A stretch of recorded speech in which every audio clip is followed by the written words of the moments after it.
Bonjour à tous, bienvenue sur Public Sénat, ravi de vous retrouver pour un nouveau numéro d'Allons plus loin. Nous sommes ensemble en direct pendant 2 heures, on va donc prendre le temps d'analyser et de questionner toute l'actualité politique et parlementaire. On va d'abord le faire avec notre invitée du jour, c'est Catherine Procaccia, bienvenue. Merci. Vous êtes sénatrice LR du Val-de-Marne et vous réagirez notamment à cette journée de mobilisation des personnels hospitaliers, une colère à laquelle vient de répondre Emmanuel Macron, on va l'entendre dans un instant. Durant ces 2 heures, nous irons aussi en salle des conférences pour recueillir les réactions d'autres sénateurs et sénatrices. Ce sera avec Fanny Conquis.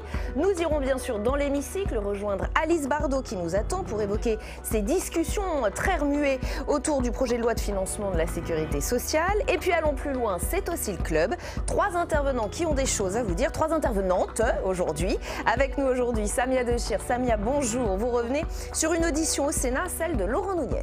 Oui, les sénateurs l'ont interpellé assez vivement sur l'absence de moyens dans l'administration territoriale. Caroline Deschamps fait aussi partie du club aujourd'hui, chef du pôle web de Public Sénat. Caroline, les fraudeurs du fisc ont du souci à se faire. Oui, hashtag Big Brother Bercy. On a hâte d'en savoir plus. Marie Brémaud est également avec nous, c'est notre spécialiste Europe. Bonjour Marie. Retour avec vous sur l'audition de Thierry Breton au Parlement européen. Aura-t-on ce soir une commission européenne au complet? Pas sûr.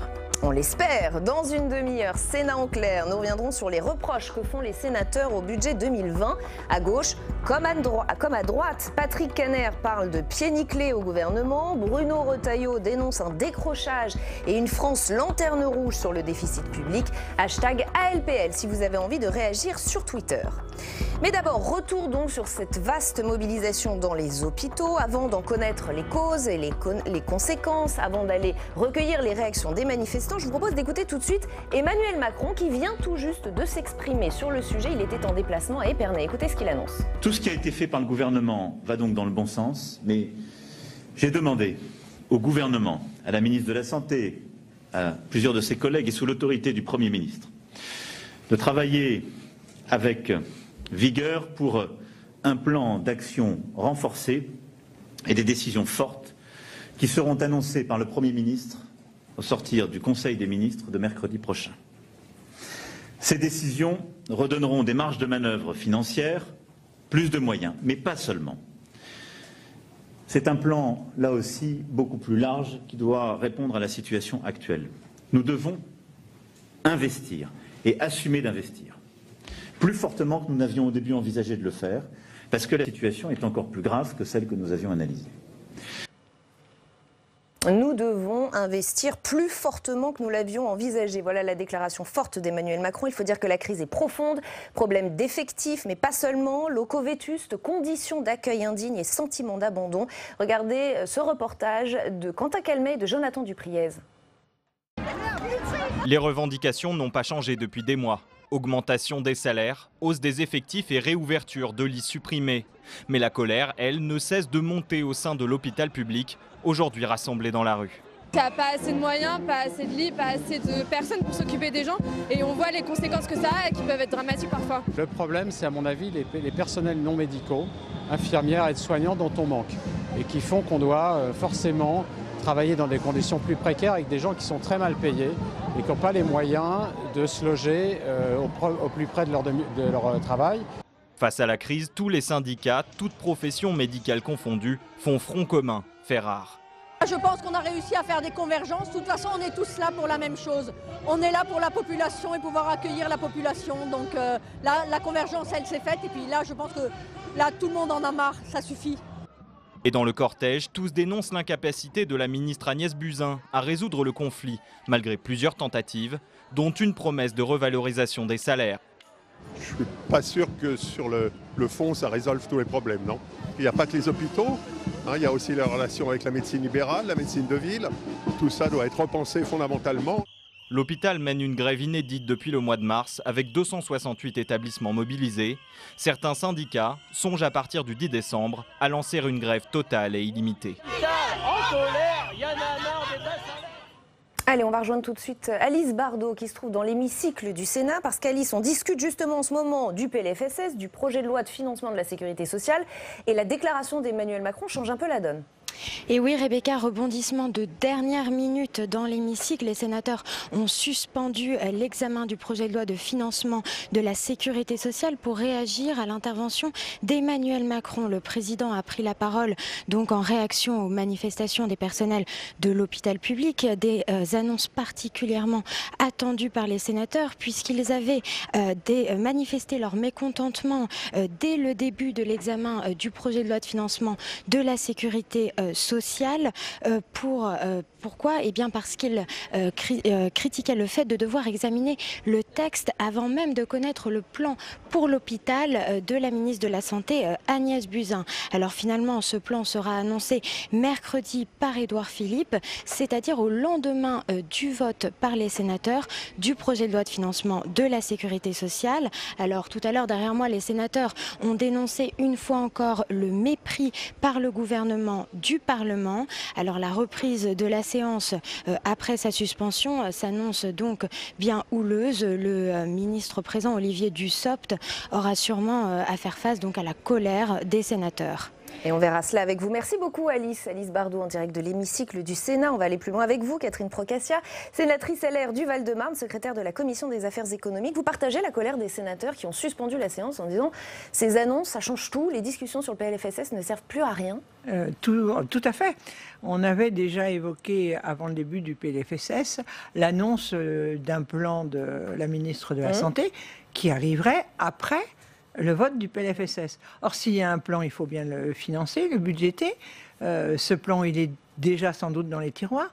Pourquoi nous présenter un PLFSS qui ne correspondra pas à la réalité? Alors et on ne fait pas de vous, PLFSS rectificatif. Alors pourquoi, selon vous? Eh bien, je ne sais pas. Est-ce que c'est parce que le président de la République veut pouvoir annoncer lui-même des choses et pour dire c'est moi qui fais avancer la sécurité sociale Vous soupçonneriez aussi un mépris vis-à-vis des parlementaires? De toute façon, le mépris vis-à-vis des parlementaires et des élus de ce gouvernement n'est pas nouveau et c'est pas la première fois que l'on est en séance et que l'on apprend à l'extérieur qu'on est en train de décider quelque chose qui ne va pas dans le sens ou va dans le sens qu'on est en train de demander mais qui n'est pas présenté dans le texte. Moi, ce qui me... J'ai écouté grâce à vous, parce qu'en séance, on ne peut pas écouter les déclarations d'Emmanuel Macron. Il y a, moi, quelque chose qui m'interpelle, c'est on va dégager, j'ai noté, une marge financière, plus de moyens et investir. Mais avec quel argent? Je ne parle même pas du PLFSS. Vous avez vaguement tout à l'heure évoqué le budget. Le budget déficit quasiment le plus important d'Europe. La dette augmente, la fiscalité augmente. Mais comment peut-on financer des moyens complémentaires pour les soins en France d'une façon globale alors qu'on n'a pas l'argent? Peut-être en se débarrassant de la règle des 3%? On est déjà quasiment débarrassé de la règle des 3%. Mais faut bien, la France emprunte. Le jour où on n'aura pas les taux d'emprunt négatifs actuels, là aussi on aberre complètement l'avenir. Alors que aucune des mesures qui avaient été annoncées au début du quinquennat sur des restrictions, un effort budgétaire n'a été fait. Donc comment dégager des finances?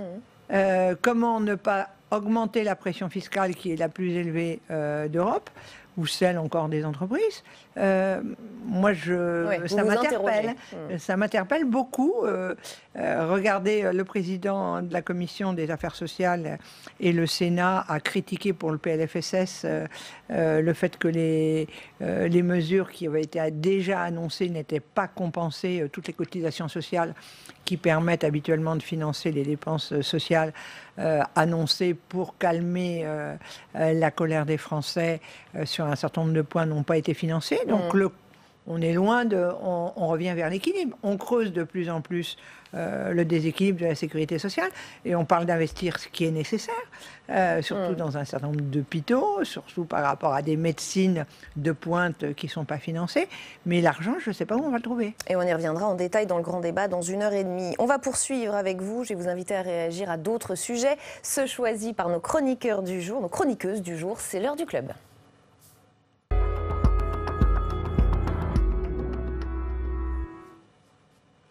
Samia, on va donc commencer avec vous, Samia Dechir. Vous revenez sur l'une des auditions du jour au Sénat, c'est celle de Laurent Nunez sur le budget du ministère de l'Intérieur pour 2020 et notamment sur celui de l'administration territoriale qui a fait débat. Oui, ce qui inquiète les sénateurs, c'est une réforme en particulier. En 2020, les moyens des préfectures vont être mis en commun avec ceux des directions interministérielles qui sont présentes dans les régions, dans les départements. C'est censé permettre de mieux piloter tous ces moyens. Mais pour le sénateur Jacques Genest, cette réforme est très floue. Et quand c'est flou, dit-il, c'est qu'il y a un loup.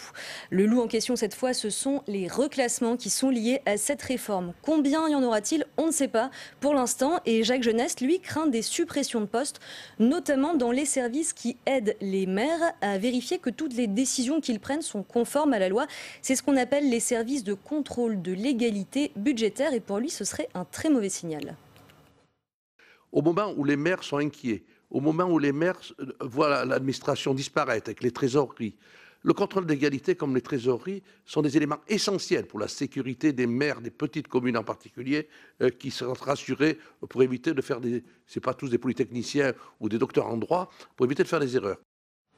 D'après Jacques Genest, il y a déjà eu en fait beaucoup de suppressions de postes dans ce domaine-là, sauf que le secrétaire d'État Laurent Nunez, lui, visiblement n'a pas du tout les mêmes chiffres, puisque pour lui, les effectifs ont au contraire augmenté. Entre 2016 et 2019, les effectifs qui ont été affectés au contrôle de légalité ont augmenté de 5%. Et donc cette dynamique, cette priorisation en faveur du contrôle de légalité, bien évidemment, elle va se poursuivre. Nous n'avons pas du tout la même interprétation sur les chiffres, et en particulier les emplois. Mais surtout, on n'a pas la même vision sur la présence de l'État dans les territoires. Je pense qu'un petit stage dans l'Ardèche, vous rendrez compte qu'il est très difficile pour un maire d'avoir des renseignements auprès de l'État aujourd'hui. J'ai donné des chiffres qui sont ceux de mon administration, en laquelle j'ai toute confiance. Et pour ce qui est de l'invitation qui m'est faite à faire des stages, il me semble, mais je me trompe peut-être, que mon passé professionnel m'a conduit à travailler dans les territoires, au plus près des élus, et à jouer mon rôle qui était à l'époque celui d'un sous-préfet. Voilà, c'est une guerre des chiffres comme il y en a sur à peu près tous les sujets en fait entre les sénateurs et le gouvernement. On termine sur un autre exemple de cette guerre des chiffres justement qui concerne aussi l'administration territoriale. Cette fois sur l'accueil des étrangers en préfecture avec des files d'attente de plusieurs heures pour les demandeurs d'asile. Et cette fois, c'est Philippe Bas, le président de la commission des lois, qui dénonce l'absence de moyens. On l'écoute. Je pèse mes mots, mais c'est honteux de voir ces files d'attente devant les préfectures. Je crois que pour y arriver, il faut prévoir dans le budget des créations de postes pour les services d'étrangers des préfectures en 2020. Et nous n'avons pas trouvé trace d'un effort dans ce domaine qui nous paraît cependant nécessaire. Là encore, une guerre des chiffres, puisque Laurent Nunez, lui, annonce qu'il y a bien des renforts de vacataires prévus pour 2020. Catherine Procaccia, dans votre département, le Val-de-Marne, y a-t-il les mêmes files d'attente pour les demandeurs d'asile devant les préfectures qui sont décrites par Philippe Bas? Est-ce que vous aussi, vous dénoncez l'absence de moyens pour l'administration territoriale dans ce budget 2020? Alors je précise, les files d'attente devant les préfectures ne sont pas simplement des demandes d'asile. Ce sont pour tous les étrangers. Les étrangers qui vivent en France, qui veulent la nationalité française, et certains, ça fait 15 ans, 20 ans qu'ils sont là, qu'ils ont épousé un ou une Française, que leurs enfants sont français. C'est tous ceux aussi qui sont légalement sur le territoire et qui ont besoin de renouveler leur titre de séjour.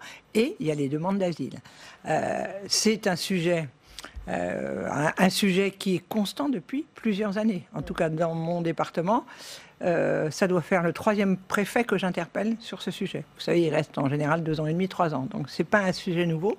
C'est un sujet qui est encore plus aigu depuis que tous les rendez-vous se font sur Internet. Or, par Internet, impossibilité de prendre souvent des rendez-vous. On m'a expliqué que l'administration ne pouvait recevoir que 150 ou 200 personnes par jour. Et donc, quand le créneau de 200 personnes par jour était pris, on ne donnait plus d'autres rendez-vous, ce qui est un peu logique. Mais vous avez des personnes qui arrivent, qui pendant 3 mois, 6 mois, 1 an, n'arrivent pas à obtenir un rendez-vous. J'ai interrogé le ministre de l'Intérieur au Sénat. Réponse, on va revoir le système de prise de rendez-vous par Internet. Et le préfet du Val-de-Marne, suite à mon interpellation mais aussi à celle d'autres parlementaires, je présume, du département, nous a fait visiter le secteur d'accueil des étrangers. Il nous a confié un certain nombre de chiffres, mais le problème des moyens et le problème des étrangers et du nombre d'étrangers, il a augmenté de 300 ou de 400%. Donc, on ne peut pas non plus, sans arrêt, augmenter le nombre de personnes, en supposant qu'ils aient augmenté, mais c'est l'afflux des étrangers qui veulent faire régulariser leur situation, au moins tous ceux-là veulent régulariser leur situation, qui pose un vrai problème. Donc, cette régulation, j'ai évoqué des solutions. Est-ce que, par exemple, alors l'afflux, il est vrai dans un certain nombre de départements, pas dans tous. Bien sûr, c'est très irrégulier. C'est très irrégulier. Dans la préfecture du Val-de-Marne, par exemple, on a constaté qu'il y avait quand même entre 150 et 300 personnes qui se présentaient tous les jours spontanément, alors qu'ils n'ont pas de rendez-vous, uniquement pour essayer de faire régulariser la situation, ou parce que le système de rendez-vous par Internet, et parce qu'ils n'ont aucune information sur le suivi du dossier, ne fonctionne pas. Donc, il y a tout un système d'accueil, et moi je dis que les besoins de main-d'œuvre sont certains, mais c'est la répartition aussi des étrangers sur le territoire qui ne peuvent poser leurs demandes que dans le département dans lequel ils sont.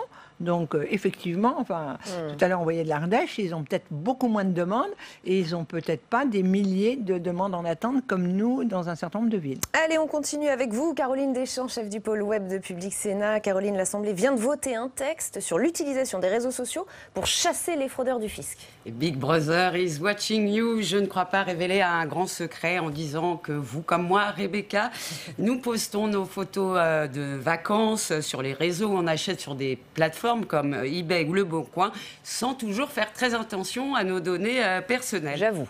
Hein? Eh bien, les fraudeurs fiscaux n'ont qu'à bien se tenir. Dans le cadre du budget, les députés ont adopté hier l'article 57 du projet de loi de finances qui permet au fisc et aux douanes de surveiller les agissements des Français afin de détecter d'éventuels fraudeurs. Des montres de luxe achetées sur eBay, une virée à l'autre bout du monde postée sur Facebook. En clair, l'État pourra aspirer l'activité des internautes sur les réseaux et les sites de e-commerce afin de comparer les revenus déclarés et le train de vie affiché sur le web. Et donc de déceler les éventuelles fraudes fiscales. Mais est-ce que ce n'était pas déjà le cas avant ? Alors souvenez-vous, Rebecca, lors du litige sur l'héritage de Johnny Hallyday, pour démontrer que le chanteur était bien un résident français au moment de sa mort, ses enfants, David Hallyday et Laura Smet, avaient utilisé les photos postées par Laetitia et Johnny Hallyday sur Instagram. Et du coup, la justice française s'était déclarée compétente pour arbitrer le litige. Eh bien là, de la même manière, concernant la fraude fiscale, les agents du fisc ont en fait déjà le droit d'utiliser manuellement ce qu'ils trouvent sur les réseaux sociaux. Là, en fait, il s'agit de passer à la vitesse supérieure avec une collecte de masse via des algorithmes et le recours à l'intelligence artificielle. Et c'est ce qu'a argué Gérald Darmanin, le ministre des Comptes publics, en filant la métaphore automobile. Je cite, « La voiture des gendarmes doit aller aussi vite que celle des voleurs. » L'administration ne peut pas les traiter manuellement et être la seule à ne pas utiliser les nouvelles technologies. Vous ne pouvez pas mettre dans un hangar des milliers de fonctionnaires pour éplucher ces données. Fin de citation. Et ça peut s'entendre, mais la CNIL n'avait pas déjà donné un avis défavorable ? Eh bien, si le gendarme des données personnelles a pointé du doigt, je cite, une collecte générale des données et non plus une surveillance ciblée. Alors, sur les réseaux sociaux, les défenseurs des libertés publiques ont lancé le hashtag assez drôle Big Brother Bercy pour dénoncer une surveillance de masse de la part de l'État. Et le Sénat, on le sait, qui est très attaché aux libertés publiques, est sur la même ligne. Le groupe LR faisait ce matin une conférence de presse sur le budget 2020. Simon Barbarie a posé la question à Bruno Retailleau et le patron des sénateurs LR n'y est pas allé par le dos de la cuillère. On l'écoute. Je suis très, très hostile à toutes ces mesures de flicage numérique, que ce soit pour les impôts, que ce soit pour la reconnaissance faciale. On ne va pas commencer à imiter la Chine. On est quand même un grand pays démocratique, parce que tout ça se termine bien sûr par des algorithmes.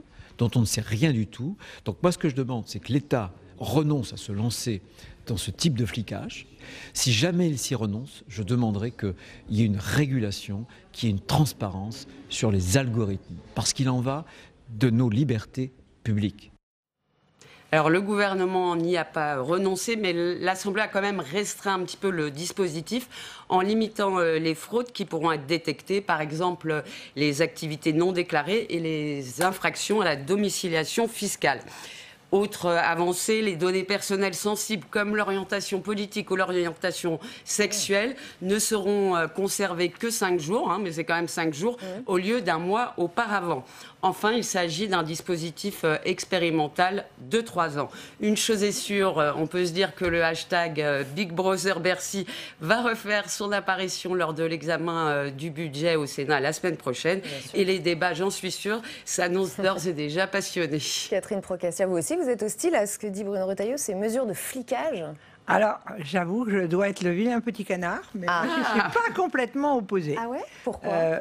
Tout simplement parce que si on n'a rien à cacher et qu'on a toute la transparence, je ne vois pas en quoi on pourrait poser des problèmes.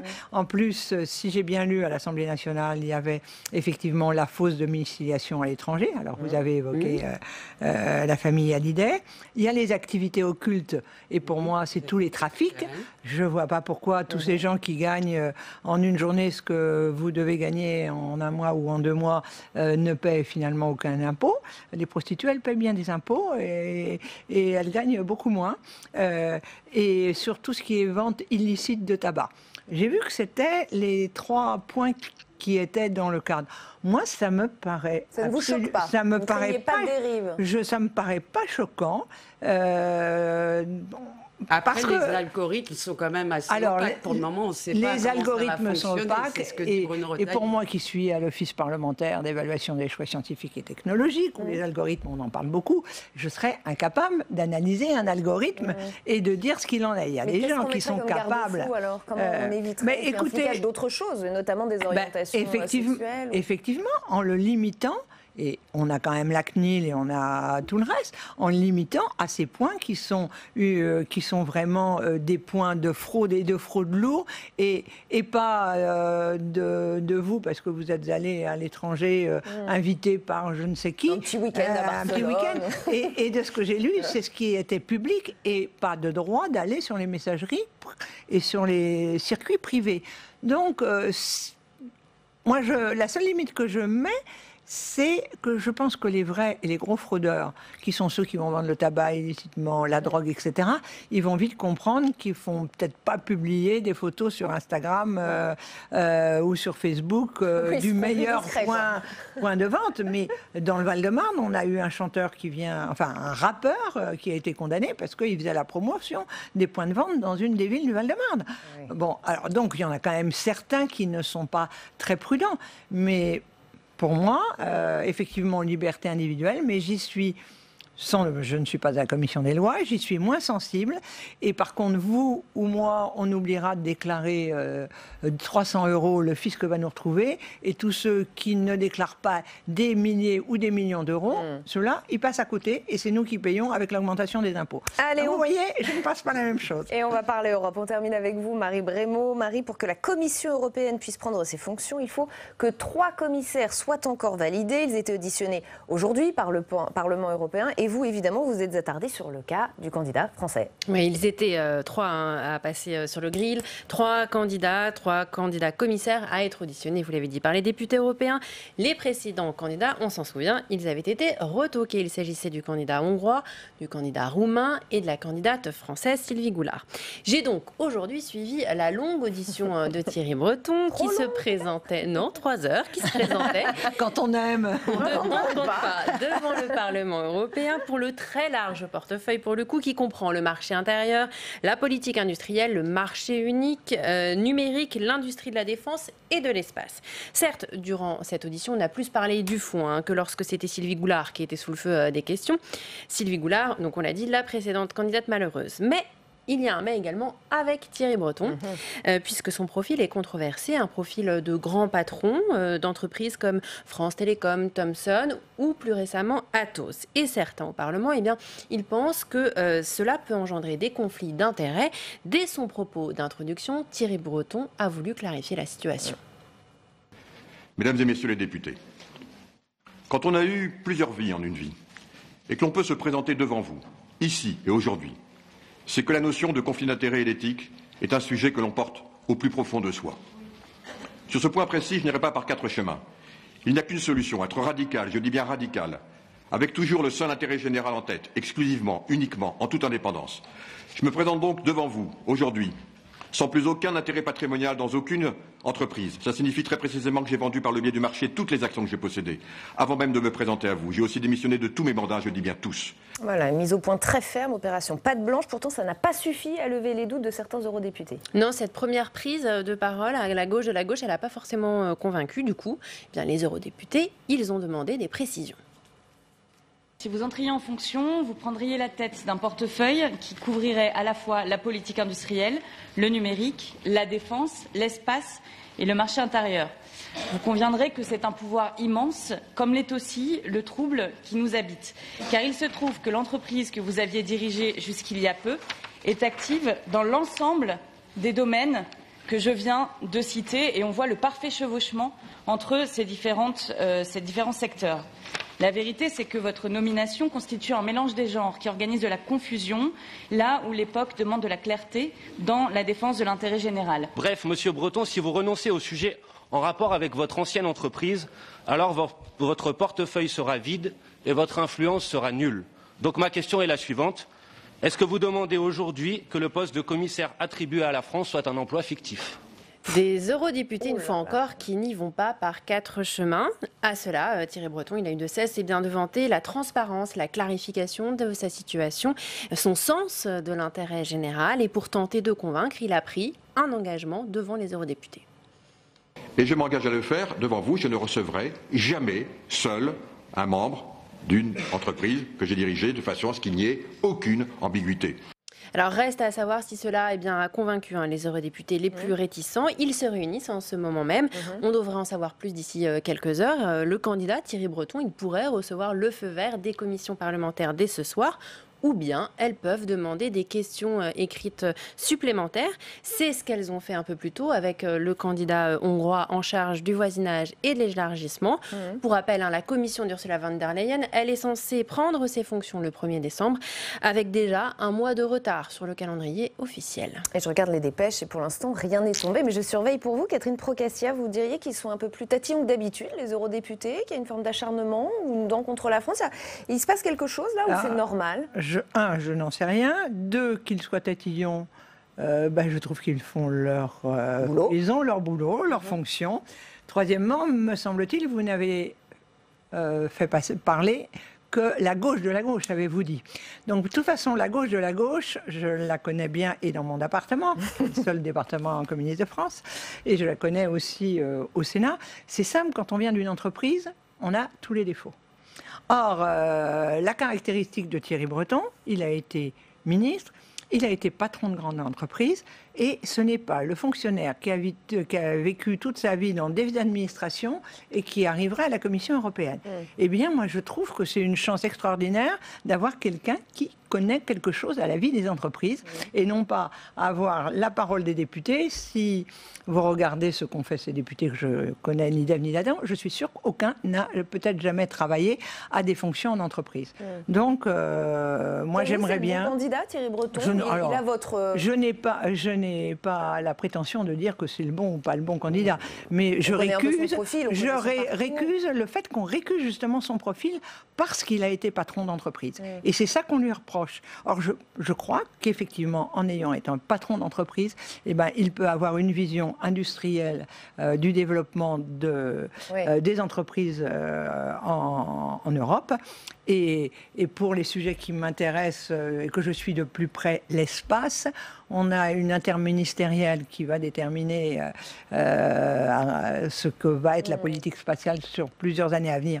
Là, sous peu, eh bien, aller à cette interministérielle sans commissaire européen chargé de l'espace, c'est un vrai handicap.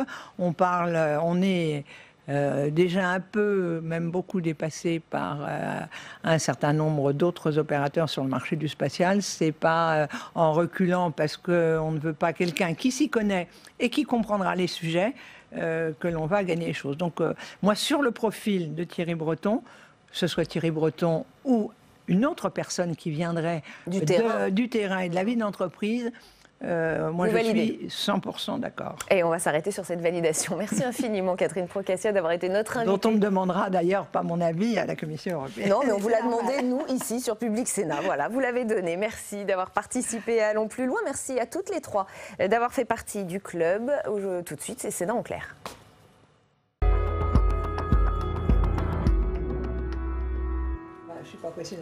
Sénat en clair consacré cet après-midi à ce budget 2020 épinglé par beaucoup de sénateurs. La droite sénatoriale notamment tire à boulet rouge. Elle a même donné une conférence de presse ce matin pour dire tout le mal qu'elle en pense avant d'ouvrir le débat avec nos invités. Retour sur cette conférence de presse avec Alizée Boissin qui y était pour Public Sénat. Après le groupe PS, c'est au tour de la droite sénatoriale de dénoncer le budget du gouvernement pour 2020.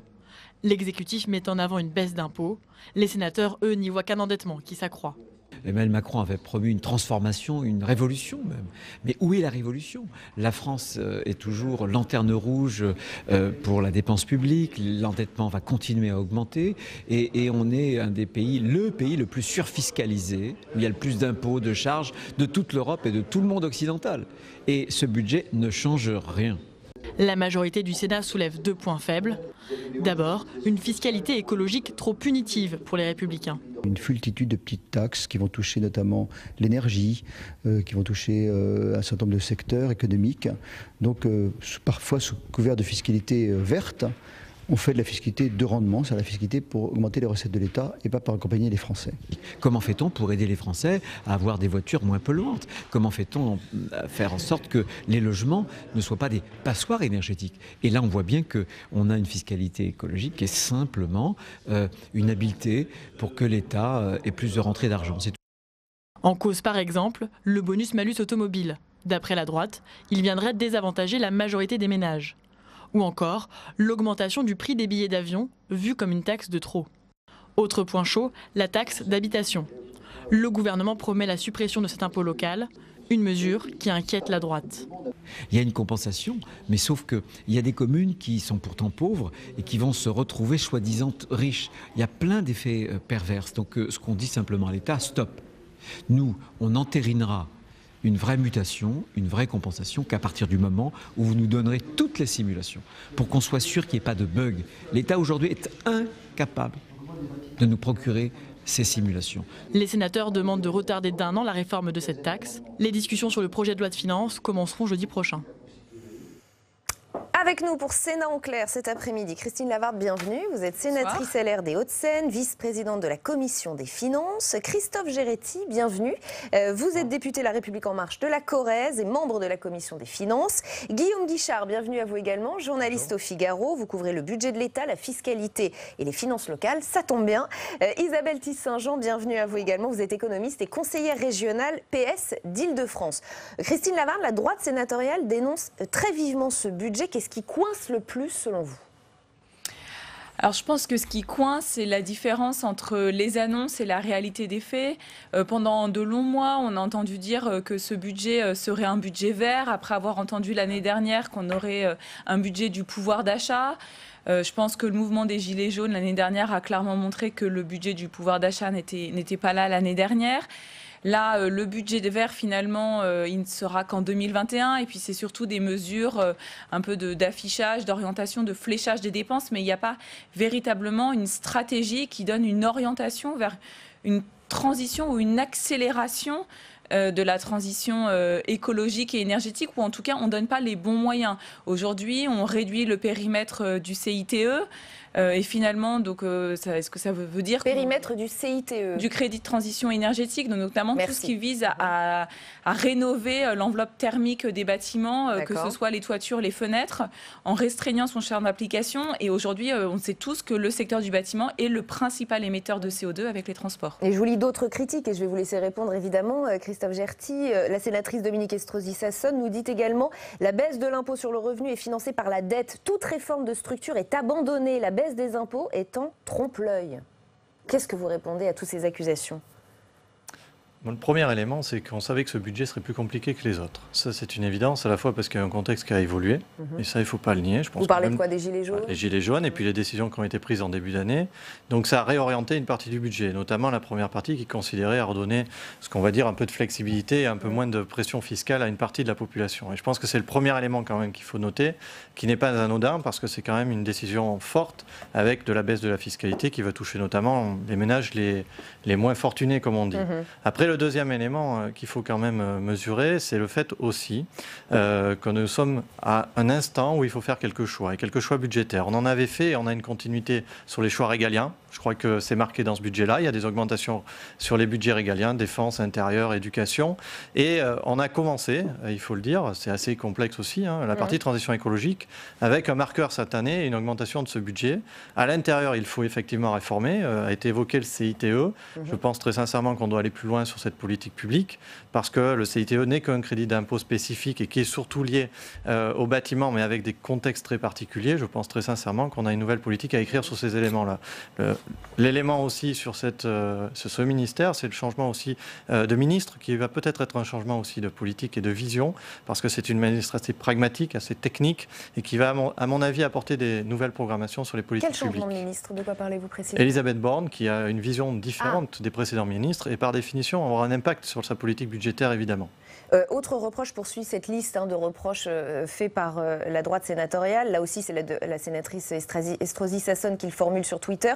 Nous sommes jour pour jour à la moitié du quinquennat. Il y a un vrai décrochage. La France est lanterne rouge du déficit et le chômage français est double par rapport à nos partenaires européens. Qu'est-ce que ça vous inspire, Guillaume Guichard ? Nous sommes dans une situation paradoxale où effectivement en termes de finances publiques, nous n'avons pas des scores très, très reluisants. Par contre, en termes de croissance, ça marche plutôt pas mal. On a une croissance qui est plutôt supérieure à celle de la moyenne de la zone euro. D'accord. Donc, qu'est-ce qu'il faut en conclure d'après vous ? Du coup, on se dit il y aurait peut-être plus de marge de manœuvre pour faire plus d'économies, puisque ça va pas trop mal en termes économiques. Mais après, toujours qu'il faut réformer. Non, maintenant. Or, dans le budget, nous avons très peu d'économies structurelles. 0,1 point d'effort structurel, c'est quasiment rien, malheureusement. Et donc, du coup, les baisses d'impôts sont financées par notamment la baisse des taux d'intérêt. Aujourd'hui, on a des taux d'intérêt qui sont très faibles. Et donc, du coup, ça permet de financer, je crois qu'on en dégage pour, alors, je ne suis plus très sûr du chiffre, mais autour de 9 milliards d'économies, entre guillemets, par rapport aux premières projections de Bercy pour l'année prochaine, grâce aux taux d'intérêt très bas. Donc, c'est ça aussi qui finance les baisses d'impôts. Malheureusement, un jour, les taux remonteront. Et donc, ce jour-là, est-ce que les impôts aussi remonteront ? On peut se poser la question. Alors, on a entendu les critiques de la droite, on va entendre les vôtres peut-être dans un instant. Je voudrais justement qu'on entende la gauche sénatoriale d'abord sur ce budget 2020. Patrick Henner, président du groupe socialiste au Sénat, dénonce de l'improvisation. Il était l'invité d'Oriane Mancini dans Bonjour chez vous. On l'écoute et je vous donne la parole juste après. Il y a près de 3 milliards de mesures qui ont été prises dans le cadre de la crise des gilets jaunes qui ne seront pas compensées par la sécurité sociale. Donc on fait payer par les Français au travers de leurs cotisations des mesures qui ne sont pas, qui ont été improvisées finalement dans le budget de l'État. Donc nous sommes devant, excusez-moi, mais presque des pieds nickelés budgétaires. On est presque devant les pieds nickelés budgétaires. Isabelle Tisse-Saint-Jean. Alors, c'est clair qu'il y a un problème de méthode. Il y a un problème de méthode déjà dans les négociations, la capacité du débat dans l'hémicycle. Vous avez quand même Valérie Rabault qui a été quand même rapporteur du budget et qui explique qu'aujourd'hui l'opposition ne sert à rien. Aucun amendement n'est pris, il y a un refus total de négociation et de faire évoluer le budget. Donc ça c'est déjà première chose. Deuxième chose, je vous entendais, je me disais mais qu'est-ce qui serait passé si ce gouvernement avait été en responsabilité en 2009-2010, en plein dans la crise.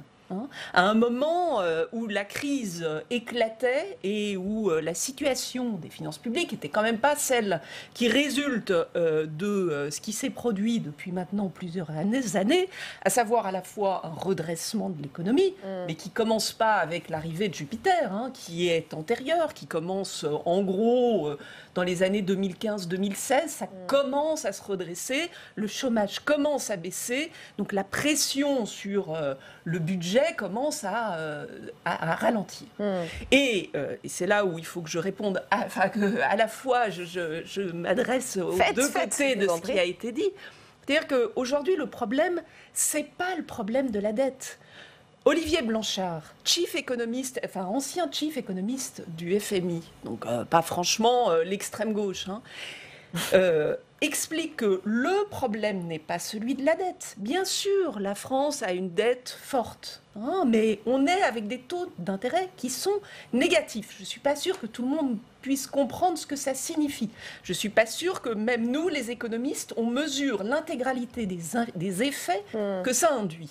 Mais ce qui est clair, c'est qu'on est dans un moment où on a plutôt intérêt à jouer avec ça, à utiliser ça, à bon escient. Et c'est là, on est d'accord, et c'est là où c'est de la politique de gribouille, c'est vraiment de la politique de gribouille, c'est-à-dire qu'au lieu d'aller chercher à la fois un moyen de calmer le pays, parce qu'il faut quand même se rendre compte que le pays est dans une situation de tension dans tout, il n'y a pas que l'hôpital qui est dans la rue, les étudiants sont en ébullition, bien sûr. Les pompiers, les policiers, l'enseignement, moi je suis universitaire, je ne vous raconte pas les conditions d'exercice, et sans parler effectivement de la nécessité impérieuse d'investir dans la transition écologique. Et je finirai juste pour un chiffre, pour que nos concitoyens comprennent bien. En Allemagne, Merkel, qui n'est quand même pas non plus une très grande laxiste en termes de financement, vient d'annoncer il y a quelques mois un plan d'investissement sur la transition écologique, tenez-vous bien, de 100 milliards. D'accord ? 100 milliards. Et nous, il faudrait qu'on se félicite d'une augmentation du budget de la transition. Il faudrait qu'on applaudisse à deux mains. Alors, c'est intéressant ce que vous dites. Effectivement, la cohérence laisse quand même à entendre, puisque l'une des politiques sur lesquelles on est à peu près, alors là, visiblement, tous les rangs, y compris même ceux du gouvernement, sont convaincus. Une politique qui marche, qui est celle sur la rénovation thermique. Et même là-dessus, on n'est pas à la hauteur. Alors, donc c'est désespérant, c'est un côté désespérant. Cette situation explosive, peut-être sans précédent, est-ce que face à cela, il fallait s'adapter et revoir peut-être même ses engagements européens? Je voudrais qu'on écoute sur ce point Raymond Soubi, qui est l'ancien conseiller spécial de Nicolas Sarkozy et qui avait mis des centaines de milliers de personnes dans les rues au moment de la réforme de la retraite, en repoussant l'âge de départ à la retraite. Il était sur France Info ce matin. Je n'ai pas de leçon à donner à quiconque. C'est de refroidir les chantiers, les foyers qui aujourd'hui sont très très chauds. Comment on refroidit? En trouvant des mesures d'accalmie qui sont compris par les gens. Pas seulement des mesures pour les organisations intermédiaires, mais qui sont compris par les gens. Des mesures concrètes et qui sont compris par les gens. Et tant pis pour les 3%, on les oublie définitivement. Et tant pis d'un instant pour les 3%, qui d'ailleurs sont partis dans une voie qui n'est déjà pas très brillante. Alors, tant pis pour les 3%, Christine Lavarre? Enfin, de toute façon, j'ai envie de vous dire, on est déjà très loin de tous les critères qu'on devrait remplir si jamais on voulait respecter le pacte de stabilité. Donc finalement, on a déjà un peu pris la décision de ne pas respecter nos engagements européens. Et tant mieux face à la situation sociale finalement ou pas? Je ne sais pas si je pourrais dire aujourd'hui tant mieux, parce qu'il peut y avoir des incidences. Enfin, aujourd'hui, on est quand même dans un marché unique. On fragilise notre économie par rapport aux autres. On devient beaucoup plus fragile face à des chocs structurels qui pourront advenir. Enfin, aujourd'hui, on sait tous que si jamais le Brexit est un Brexit dur, l'économie française va en pâtir. Il y a quand même un certain nombre d'éléments qui font état un peu d'une guerre commerciale, alors qui a l'air de se calmer un petit peu, notamment entre les États-Unis et la Chine. Mais voilà, notre économie est de plus en plus fragile. Nos partenaires européens aussi, à un moment, pourront nous dire, mais si la France, qui est un des pays à l'origine de l'Union européenne, ne respecte même pas ce qu'elle demande aux autres, pourquoi est-ce que nous, on ferait des efforts? Pourquoi est-ce qu'on continuerait à participer à ce projet européen? Enfin voilà, c'est aussi notre crédibilité qui est en jeu. Guillaume Guichard? Oui, plusieurs choses. D'abord, si Merkel peut lancer un plan à 100 milliards sur la transition écologique, c'est aussi parce qu'elle est en excédent, commercial, ça c'est une chose, mais surtout budgétaire. Enfin, elle investit. Et ils sont très loin de relâcher les cordons de la bourse en Allemagne, très très loin. Oui, mais enfin ça vient. Non, ils lâchent pas. Et ça vient sur ce secteur. Ils devraient un peu plus lâcher d'ailleurs, contrairement à la France. Ils pourraient un peu plus lâcher, mais ils ne le font pas, malheureusement pour nous. Mais à la France, on est d'accord sur ce point-là.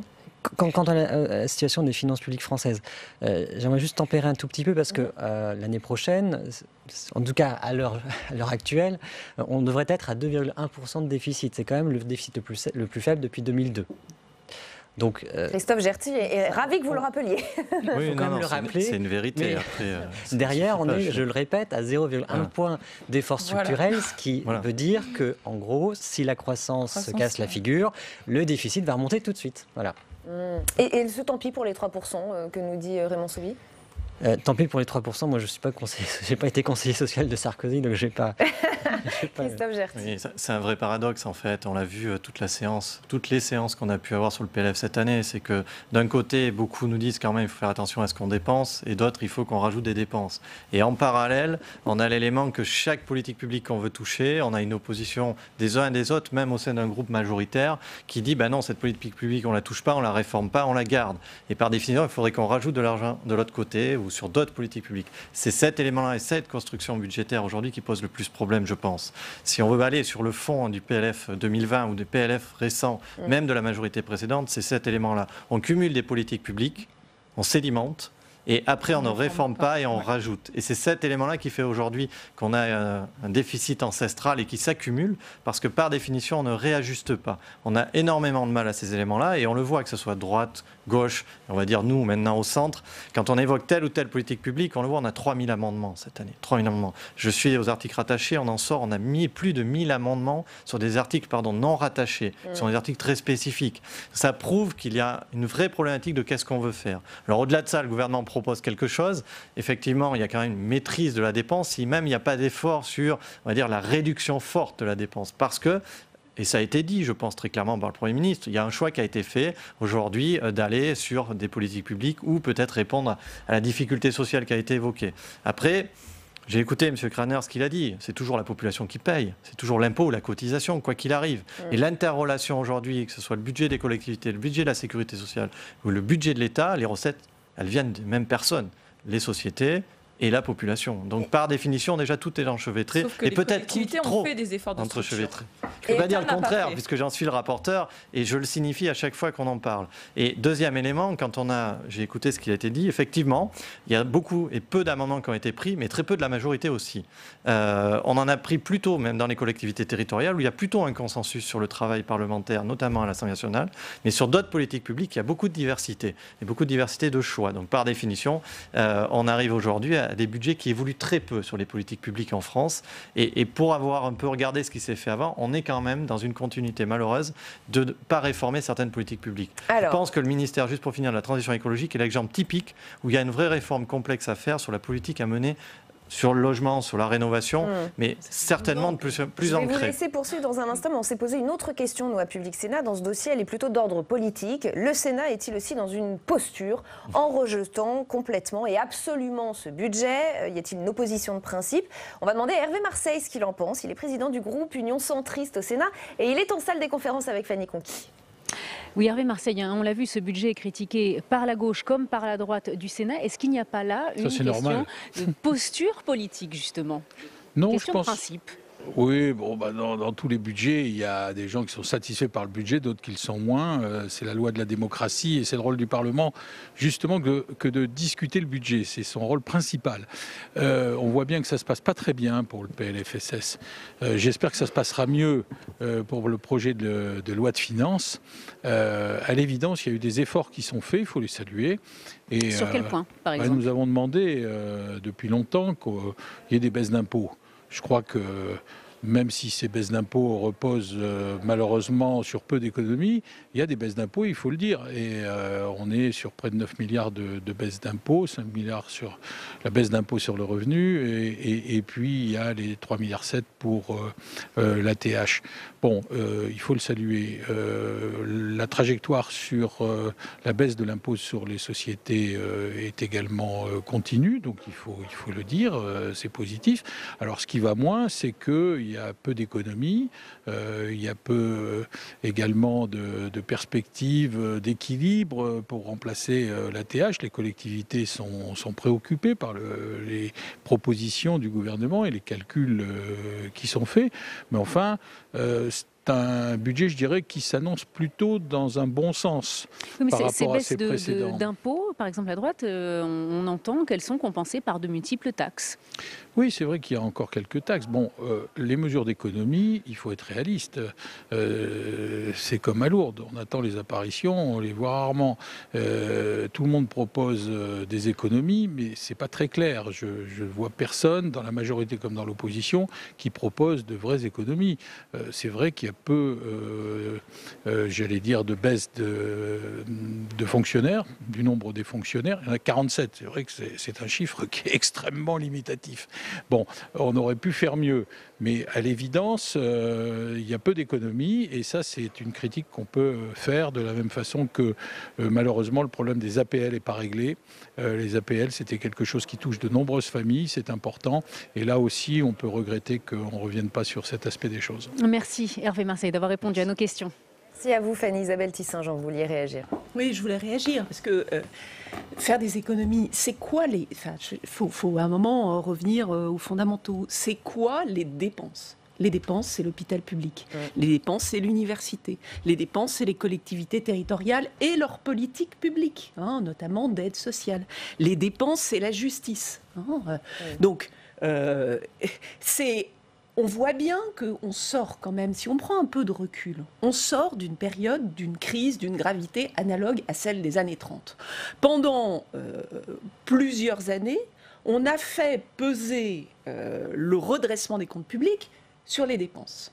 D'accord ? C'est pas tout à fait vrai, on a eu des hausses d'impôts magistrales quand même. Avec des hausses d'impôts magistrales, avec des hausses d'impôts, mais il y a eu aussi quand même une pression sur un certain nombre de secteurs de la fonction publique qui fait que on a la crise. Alors on peut ne pas voir les réalités, mais on a la crise qu'on a dans la fonction publique, on a la crise qu'on a chez les étudiants, je refais la liste, chez les pompiers, dans l'éducation, bon.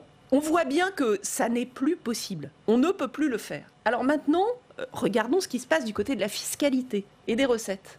Et c'est là où il y a une erreur, mais une tâche indélébile du gouvernement Macron qui explique toute la suite de l'histoire. C'est que le peuple français, la population française, elle a dans ses fondamentaux, au cœur, une histoire autour de la justice sociale et de l'égalité.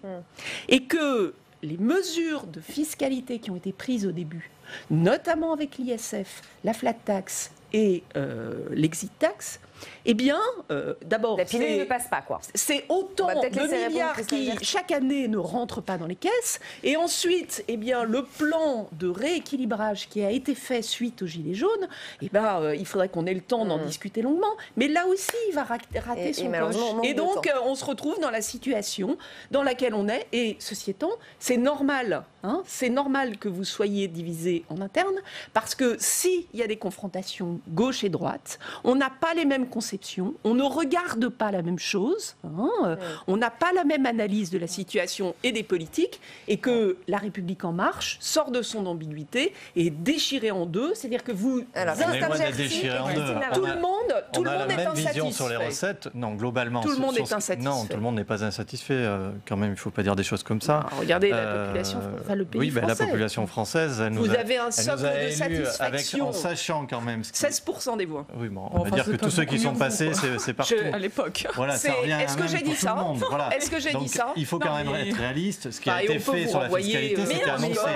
Ce qui a été fait sur la fiscalité, c'était annoncé quand on est arrivé. Beaucoup de choses. faut être honnête, on n'a pas menti. Mais après, ce qui a été fait ensuite n'a pas été annoncé. Macron n'est plus l'homme de celui qui dit, qui fait ce qu'il dit. On a fait ces éléments sur la fiscalité, donc ils concernent les recettes et les ressources. On est d'accord, mais on n'oublie pas quand même que c'est un pays qui est l'un des plus ponctionnés. Il ne faut pas l'oublier. Donc c'était quand même un élément concret qu'il fallait qu'on traite et qu'on va encore continuer à traiter.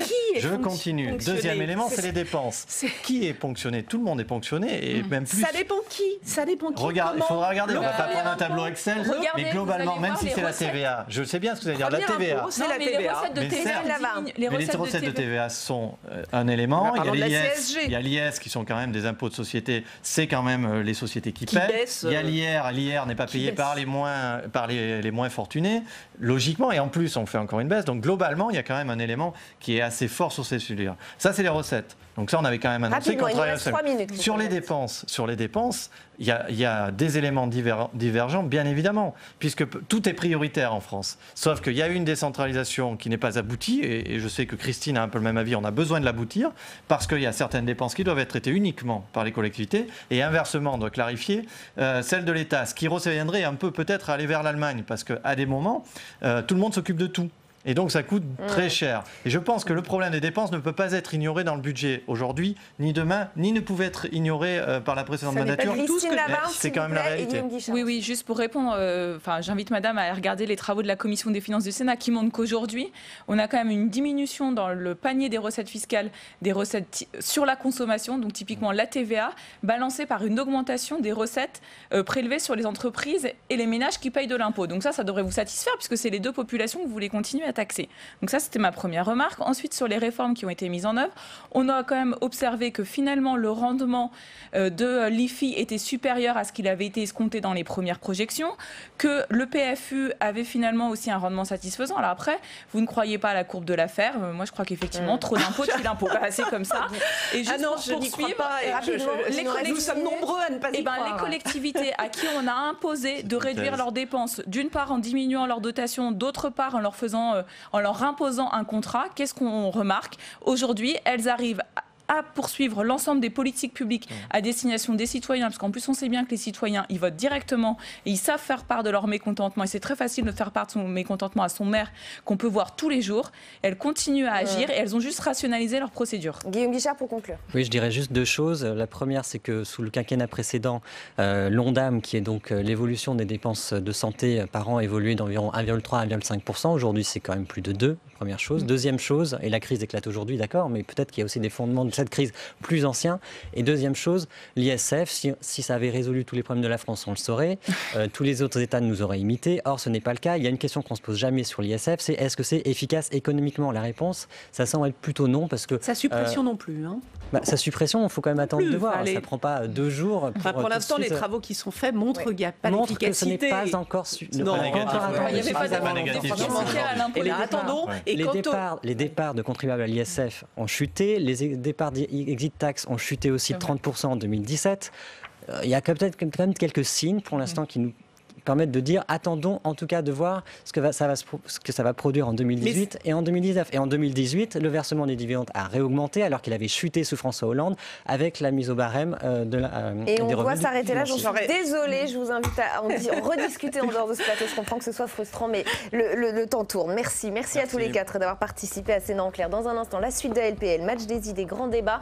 Avant cela, on regarde un petit extrait de l'invité politique de Bonjour chez vous. Oriane Mancini recevait ce matin justement Patrick Kanner, le patron des sénateurs socialistes.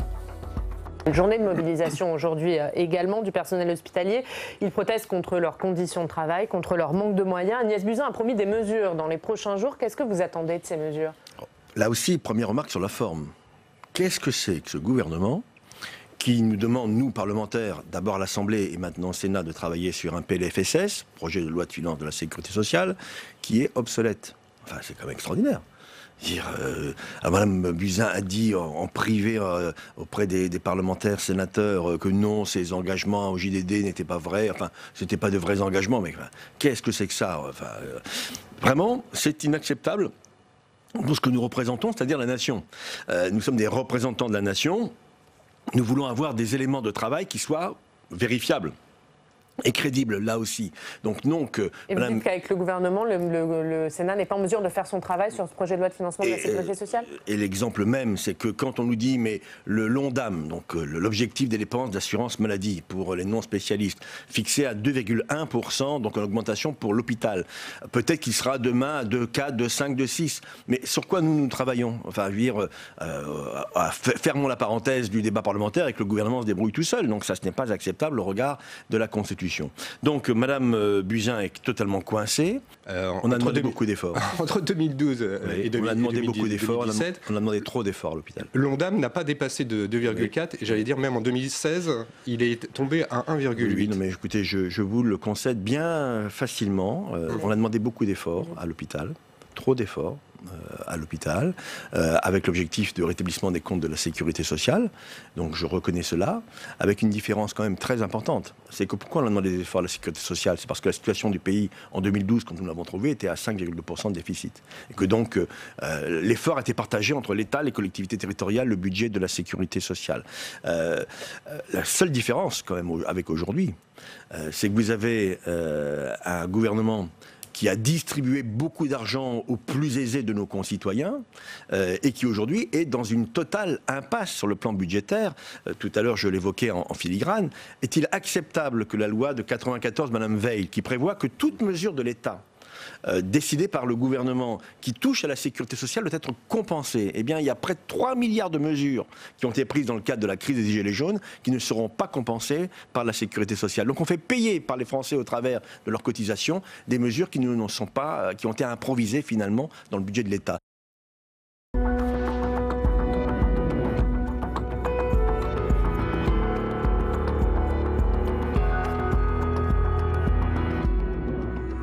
Et bienvenue sur Public Sénat, merci de nous rejoindre. Nous sommes ensemble pendant 1 heure. On va prendre le temps d'analyser et de questionner toute l'actualité politique, parlementaire, économique. Je vous donne le programme, c'est parti.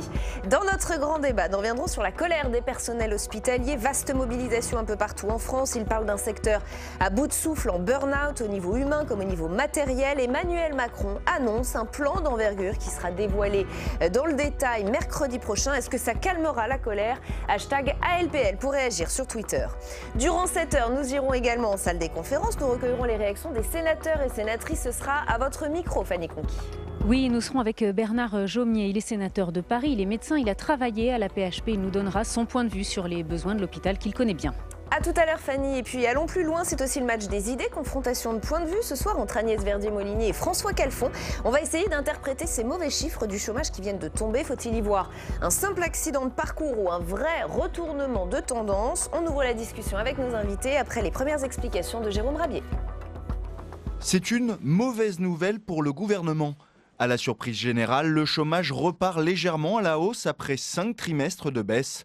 Une semaine après l'entrée en vigueur des nouvelles règles d'assurance chômage, l'INSEE est formelle. Au 3e trimestre, il y a 10 000 chômeurs supplémentaires, soit une hausse de 0,1%. Le taux de chômage s'établissant à 8,6% de la population active. Mais pour la ministre du Travail, Muriel Pénicaud, il faut regarder les choses de manière plus large. Sur un an, le chômage il baisse quand même de 0,5 points. Ça veut dire quoi? Ça veut dire que 158 000 demandeurs d'emploi ont retrouvé un emploi. Et puis, vous avez vu il y a quelques jours, la dynamique de création d'emplois est très forte, avec plus de 260 000 emplois qui sont créés depuis un an. Donc, je crois qu'il faut continuer cette bataille pour l'emploi. Cette légère hausse est en effet une surprise, alors que les chiffres de création d'emplois publiés la semaine dernière étaient très positifs. Mais l'enjeu, c'est de faire coïncider les offres disponibles avec les personnes en recherche d'emploi. C'est l'objectif du gouvernement qui vante notamment ses réformes en matière d'apprentissage pour mieux coller aux besoins des entreprises. Mais ces effets sont incertains et peuvent prendre du temps. Malgré cette légère hausse, le gouvernement maintient son objectif d'atteindre un taux de chômage de seulement 7% à la fin du quinquennat. Et on retrouve nos invités du match du jeudi, Agnès Verdier-Molinier, bienvenue, directrice de la fondation IFRAP, auteur de En marche vers l'immobilisme, et François Calfon, bienvenue à vous également, conseiller régional d'Île-de-France, membre du bureau national du PS, cofondateur de Gauche Nouvelle. Le taux de chômage en hausse de 0,1 point au 3e trimestre, il est à 8,6%. Oui. François Calfon, comment faut-il le voir? Est-ce que c'est un simple accident? Alors, je pense qu'il ou la preuve de quelque chose de plus profond? Madame Pénicaud n'analyse pas le contexte macroéconomique, qui est quand même pas si bon que ça. C'est-à-dire qu'il y a quand même une restriction du commerce mondial, il y a un certain nombre d'incertitudes qui pèsent, Et puis il y a une croissance qui certes est là, mais à un niveau assez flat, si j'ose dire. On est à, je crois, 1,3%, quelque chose comme ça. Il faut regarder les chiffres qui sont à côté finalement de... Est-ce que c'est 0,1, etc. Les chiffres qui sont à côté, c'est qu'on a un taux d'emploi qui diminue. Donc ça veut dire quand même que il n'y a certainement pas d'adéquation entre l'offre et la demande d'emploi, de la précarité qui augmente. Et dans le 0,1, en fait, la baisse du chômage continue, je le dis à chaque fois, puisque tout est lié avec les retraites, continue pour, par exemple, les jeunes, donc ça se passe plutôt bien, mais ça se remet à augmenter pour les quinquagénaires, les plus de 50 ans. Donc il y a un moment donné où il ne faut pas avoir simplement une action comme le fait le gouvernement. Bon, ils l'ont fait un peu sur la formation, pas suffisamment. Ils le font, ils continuent de le promouvoir. Oui, on a vu un déplacement. On voit bien la tentation du gouvernement. Il y a une réforme comptable de l'UNEDIC et ils espèrent, dans le trimestre qui suit, avec le même nombre... Ah non, je pense que c'est pas ça leur calcul. Ils espèrent, avec la réforme de l'assurance chômage, je vous rappelle qu'il y a 1 600 000 personnes qui vont être impactées et un certain nombre qui vont rentrer dans ce effet de halo. Nous dit-on, l'OFCE nous parle d'1 600 000 personnes qui sont dans l'effet de halo de l'emploi, c'est-à-dire des gens qui ne sont plus dans les statistiques. Et en réalité, là, on reste sur des chiffres du chômage, des chômeurs indemnisés disponibles à la recherche d'emploi. Donc la tentation, c'est de traiter les effets statistiques du chômage et donc de regagner dans le prochain trimestre comme ça. Parce que je rappelle, il veut atteindre les 7% à la fin mais c'est ça qu'ils vont faire. C'est-à-dire qu'il va y avoir de la radiation administrative avec la réforme de l'UNEDIC. Là où il faudrait agir, puisque je suis souvent accusé, à raison parfois, de ne pas parler assez des aspects structurels. Dans les aspects structurels, il y a quand même, je vois le logo de Pôle emploi, il y a quand même peut-être une refonte, on y consacre plus de 3 milliards par an, une refonte de l'accompagnement à la recherche d'emploi et de la formation professionnelle qui n'est pas idéale en France, voilà, au chiffre de création d'emplois dont on parle. Agnès Verdet-Molinier. Pour moi, c'est pas très étonnant, c'est pas non plus catastrophique, faut pas exagérer. Enfin, on est dans une quasi-stagnation. Les chiffres d'avant étaient un tout petit peu dans l'autre sens, mais pas forcément énormément dans l'autre sens. Donc oui, 0,5 de baisse, 0,1 de hausse. Voilà, on est un peu dans l'épaisseur du trait. Je trouve que ça montre que le gouvernement atteindra très très difficilement son objectif de 7% de chômeurs. Ça, on l'a beaucoup dit. Certains économistes disent quand même qu'ils atteindront les moins de 8%. Même pas. Enfin, moins de 8%, ça fait jamais 7, forcément. Si vous êtes à 7,9 ou 7,8, voilà, enfin, on verra. On verra. Mais vu ce qui est en train de se passer, vu la situation en Allemagne de l'économie qui est en train de caler, vu qu'on est en fin de cycle, qu'on risque d'avoir l'année prochaine... vous savez, la France, elle est toujours un peu décalée par rapport aux autres. Alors, on a toujours l'impression qu'on va être préservé, mais en réalité, il faut l'espérer. Mais il y a quand même un risque que la croissance décélère vraiment jusqu'à la fin du quinquennat et qu'on soit plutôt dans les 1,2% de croissance jusqu'en 2022. Et en étant dans les 1,2% de croissance, on ne va pas faire baisser le chômage à 7%. Et quand François dit il y aura peut-être des radiations, etc., mais non, enfin, parce que là, on est sur le chômage au sens du BIT. Et le chômage au sens du BIT, c'est en fait un sondage.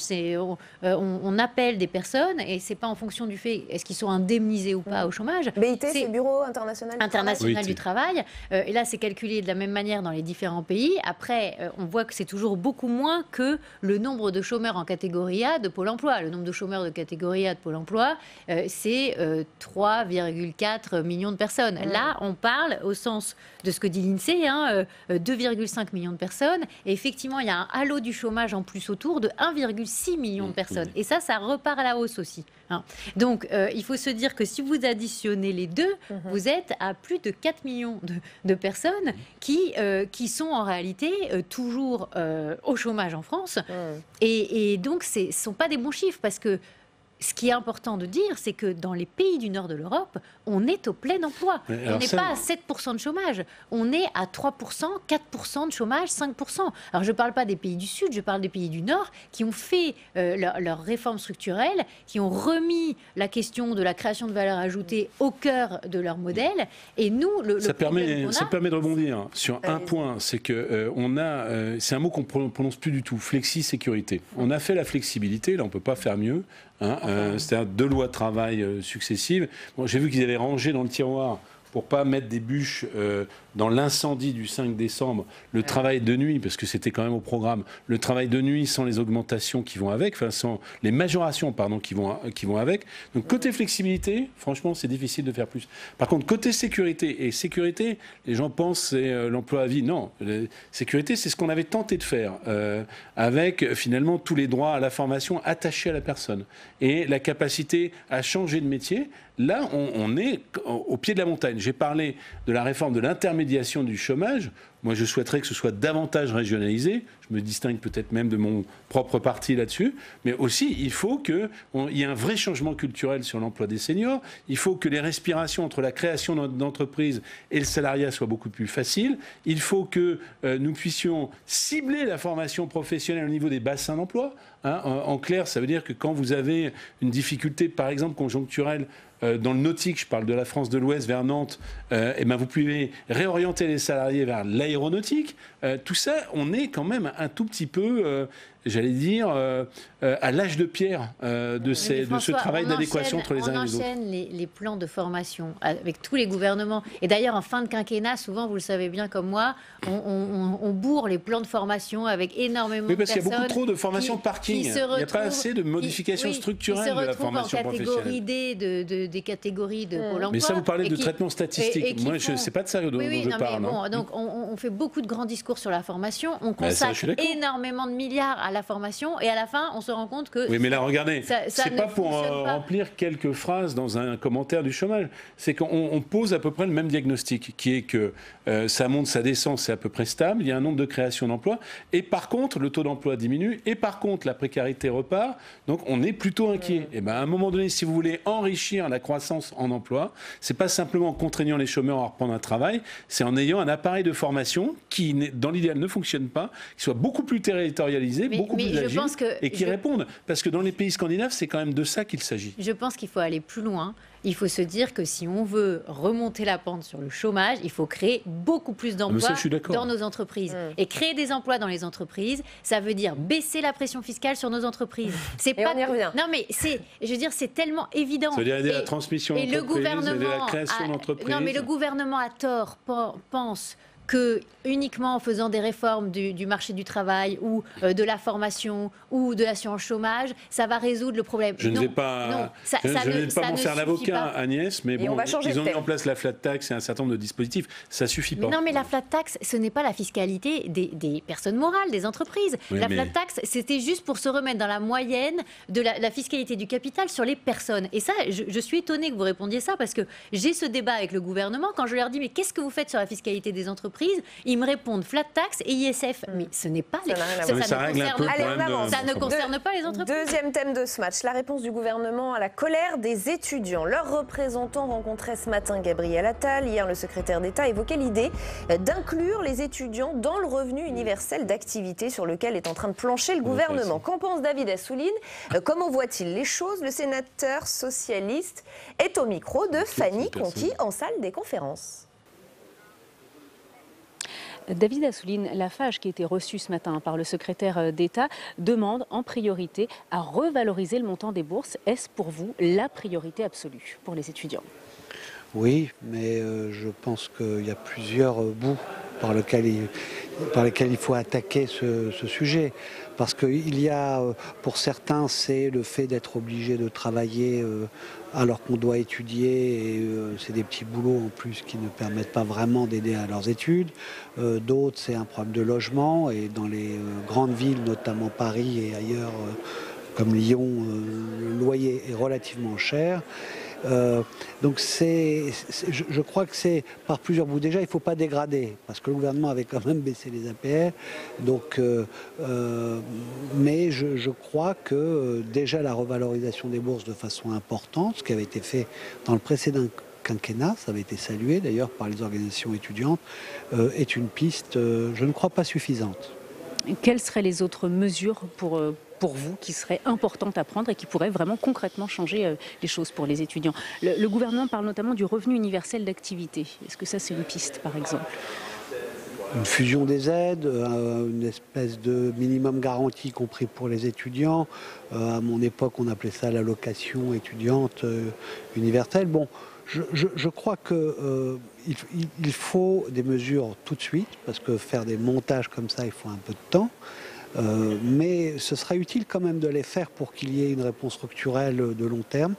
Mais là, il y a une situation d'urgence et je pense qu'il faut des annonces claires de revalorisation des bourses, bien entendu.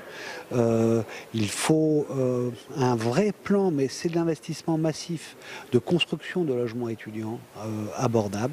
Voilà. Et je crois que c'est ça l'essentiel. Dernière question, est-ce que vous pensez qu'il peut y avoir une convergence des luttes entre la colère des étudiants et la mobilisation qui se prépare le 5 décembre prochain ? C'est toujours possible. C'est une alchimie, c'est une mayonnaise qui est relativement imprévisible, mais est-ce que les ingrédients sont là ? Bien entendu, il y a une colère sociale énorme.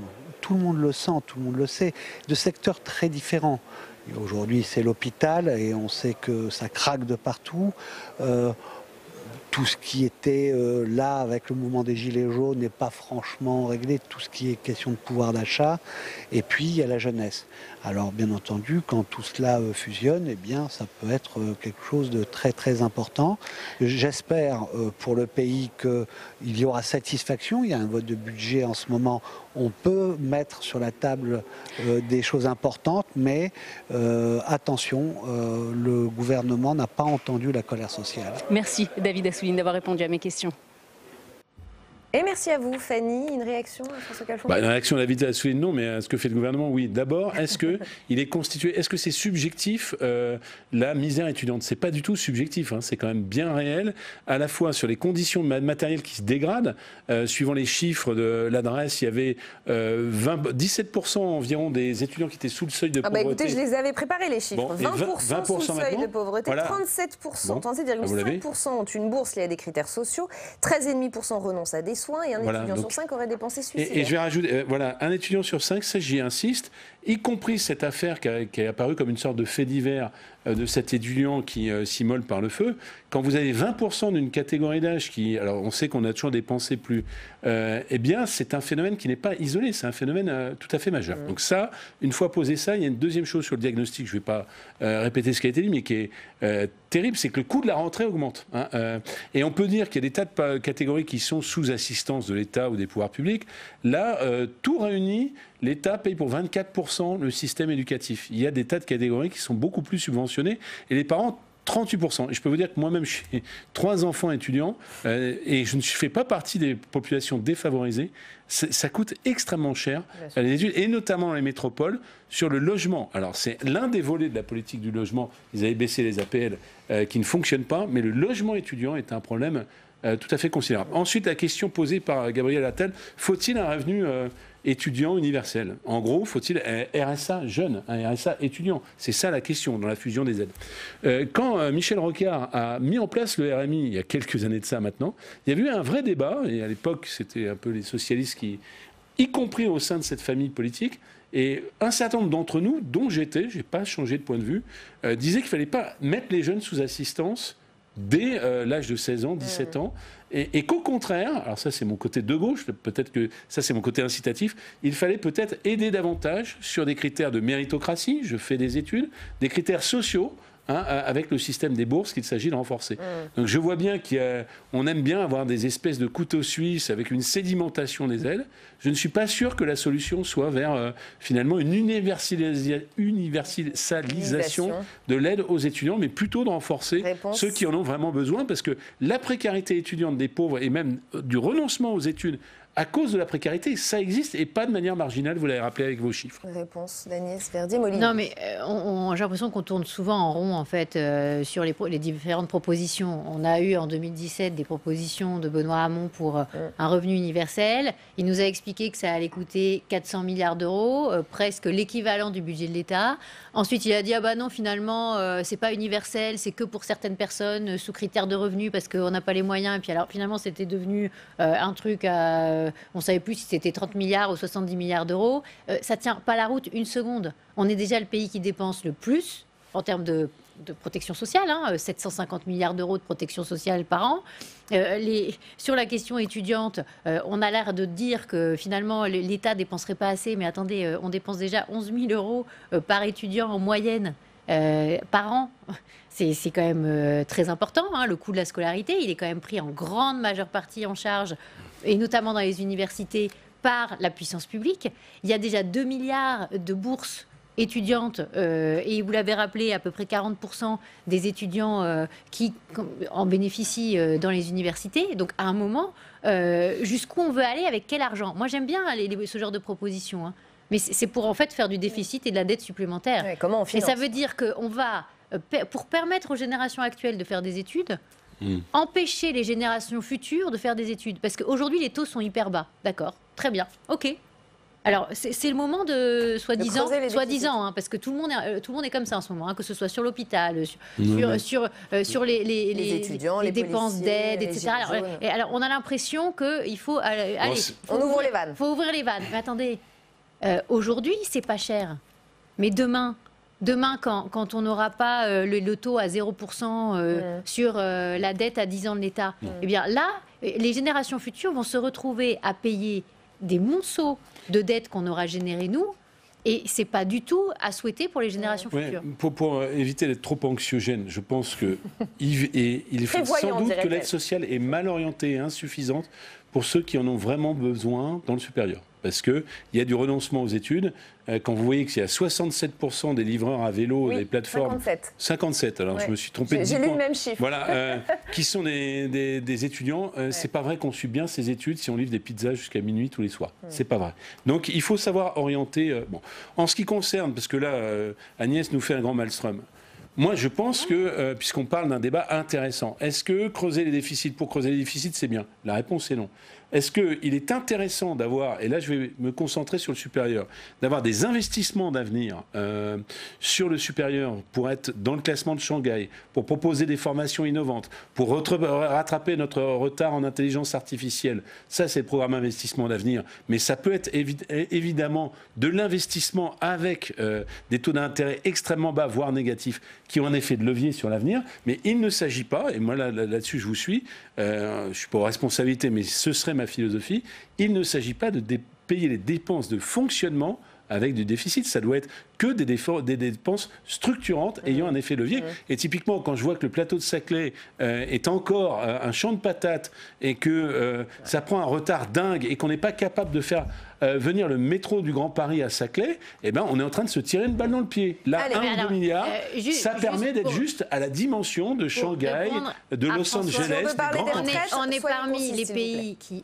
aident le plus leurs étudiants. Quand mais vous avez entendu ce que j'ai dit? Les statistiques. Non, mais j'ai entendu. Et j'ai trouvé intéressant.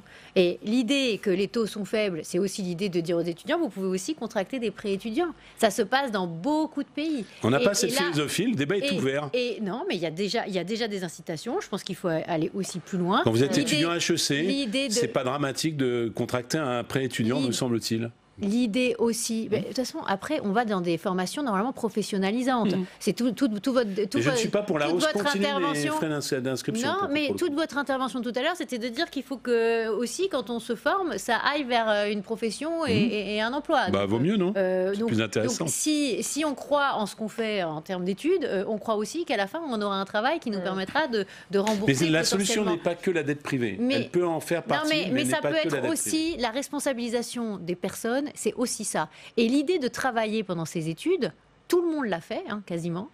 Je ne vois pas pourquoi on jetterait l'opprobre là-dessus par définition. Mais pas en soi, personne ne l'a fait d'ailleurs. J'ai entendu le débat. Mais si, la plupart des personnes. Par contre, salarié d'une plateforme, c'est pas l'idéal. Allez, troisième thème de ce match, le flou autour de la réforme des retraites. On ne sait plus trop où on en est. Édouard Philippe et Jean-Paul Delevoye continuent de faire de la pédagogie un petit peu partout dans le pays. Rappelons que le 5 décembre prochain va se tenir une très grande journée de mobilisation contre la réforme des retraites. Avant de vous demander votre avis, on va écouter 2 réactions politiques, celle de Gérard Collomb ce matin sur France Info et celle de Nicolas Dupont-Aignan qui n'a pas mâché ses mots sur Public Sénat. Écoutez. La réforme des retraites sera le tombeau d'Emmanuel Macron. Parce que cette réforme est injuste, gravissime et ferait une baisse des retraites. Attention aux effets effectivement dévastateurs que peuvent avoir ces réformes. Alors, une réaction. Vous réagissez déjà, alors allez-y. Agnès Verdier. Non, mais la question, c'est quelle réforme? Moi, je veux bien qu'on dise elle est comme ci, elle est comme ça, cette réforme. Mais moi, je ne sais pas de quoi on parle. Parce que je ne l'ai pas vu, la réforme. Donc est-ce que c'est une réforme qui concerne tout le monde? Est-ce que c'est un système par points où tout le monde va être embarqué à partir de 2025? Vous confirmez qu'on est dans le flou, quoi. Non mais attendez, moi je veux bien qu'on dise ça va faire ceci, ça va faire cela, mais alors ils doivent avoir des informations hautement secrètes que nous ne détenons pas à ce stade. Et je pense que même à la présidence de la République, ils ne les détiennent pas. Donc à un moment, il faut peut-être qu'on se pose, qu'on se dise, est-ce qu'on a vraiment envie de faire un méga truc universel par point, ou est-ce que finalement on n'a pas des choses plus urgentes à faire comme le report de l'âge, la convergence des modes de calcul, et puis après, effectivement, on prévoit une deuxième étape et elle se fera dans un autre quinquennat. De toute façon, ça, on l'avait déjà compris. Et puis dire qu'on garde cette ligne rouge, ce fil rouge plutôt, qui est de dire c'est l'équité en premier. Et là, il y a tout un débat sur la question, est-ce qu'il faut que les agents cotisent sur leurs primes? Alors ça va être terrible. Attendez, cotiser sur ces primes, c'est ce qui arrive à tout le monde en France, quasiment. Donc pourquoi est-ce que certains seraient obligés de cotiser sur leurs primes et puis les autres, on leur dit, ah bah non, on vous donne des primes, mais vous cotisez pas, vous n'êtes pas au même régime que les autres. Non, quand on est salarié, qu'on soit dans le privé ou dans le public, à un moment, si on veut toucher des pensions sur ces primes, bah oui, il faut avoir cotisé dessus. Voilà. François Galfond. Écoutez, la vérité, c'est que le gouvernement, il est comme celui qui attendrait la météo. Est-ce qu'il va y avoir une averse ou est-ce qu'il va y avoir le soleil? Est-ce que je sors ou est-ce que je sors pas? Ils en sont là. Comment compte-t-il naviguer avec soi-disant cap et ambition sur cette réforme des retraites à la godille, de la façon dont les quelques milliards que lâchera M. Édouard Philippe la semaine prochaine, puisqu'on a compris que Mme Buzyn est dessaisie du dossier, est-ce que ça calmera l'hôpital ou pas? On voit bien qu'on va tout droit à cette fameuse convergence des mobilisations. Est-ce que les conversations de M. Attal avec les syndicats étudiants sur l'éventualité d'un revenu universel étudiant dont on vient de parler, qui est un débat philosophiquement intéressant, est-ce que tout ça calmera le jeu ou pas? Bon. Ensuite, moi, je suis assez d'accord, pour une fois, dans le détail, on n'est souvent pas d'accord, sur le fait que la seule manière de guider une réforme, c'est d'être d'accord sur un principe d'équité partagée. Mais la vérité, c'est qu'ils ont déjà mité ce principe eux-mêmes. Je ne vous parle pas des régimes spéciaux de retraite à RATP. C'est passé inaperçu. Pour calmer la colère des syndicats de police, qui ont été quand même très très mobilisés, on leur a garanti le maintien de leur régime spécial. Bon, déjà, vous vous tirez une balle dans le pied, puisque vous permettez à des catégories, alors qu'au nom de l'équité, vous dites on supprime tous les régimes spéciaux, d'agir comme cela. Ensuite, moi, je maintiens sur une chose simple, on peut rentrer par, est-ce qu'on a de la belle ouvrage, est-ce qu'on a de la belle mécanique? La question, c'est qui sont les perdants, qui sont les gagnants? Et en l'occurrence, je persiste et je signe, les gens ne sont pas experts, mais ils voient si la situation est favorable pour eux ou pas. Et il y a plein de gens, parce que malheureusement, la question de la pénibilité, elle est souvent très mal appréhendée.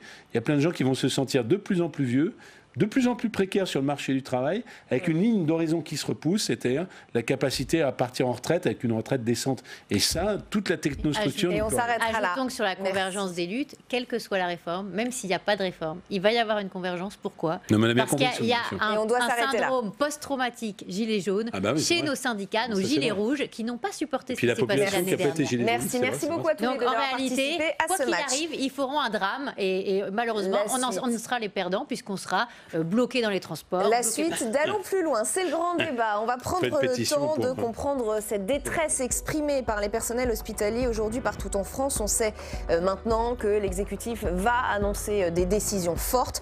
On écoutera Emmanuel Macron dans un instant. On ne connaît pas encore le montant de l'enveloppe. Beaucoup disent que ce n'est pas de toute façon seulement une question d'argent. Avant d'ouvrir les discussions, avant d'écouter Emmanuel Macron, on va regarder un reportage. C'est celui de Béatrice Finzon et de Michael Spitzberg aux urgences de Metz il y a quelques jours. Des urgences à bout de souffle. Regardez.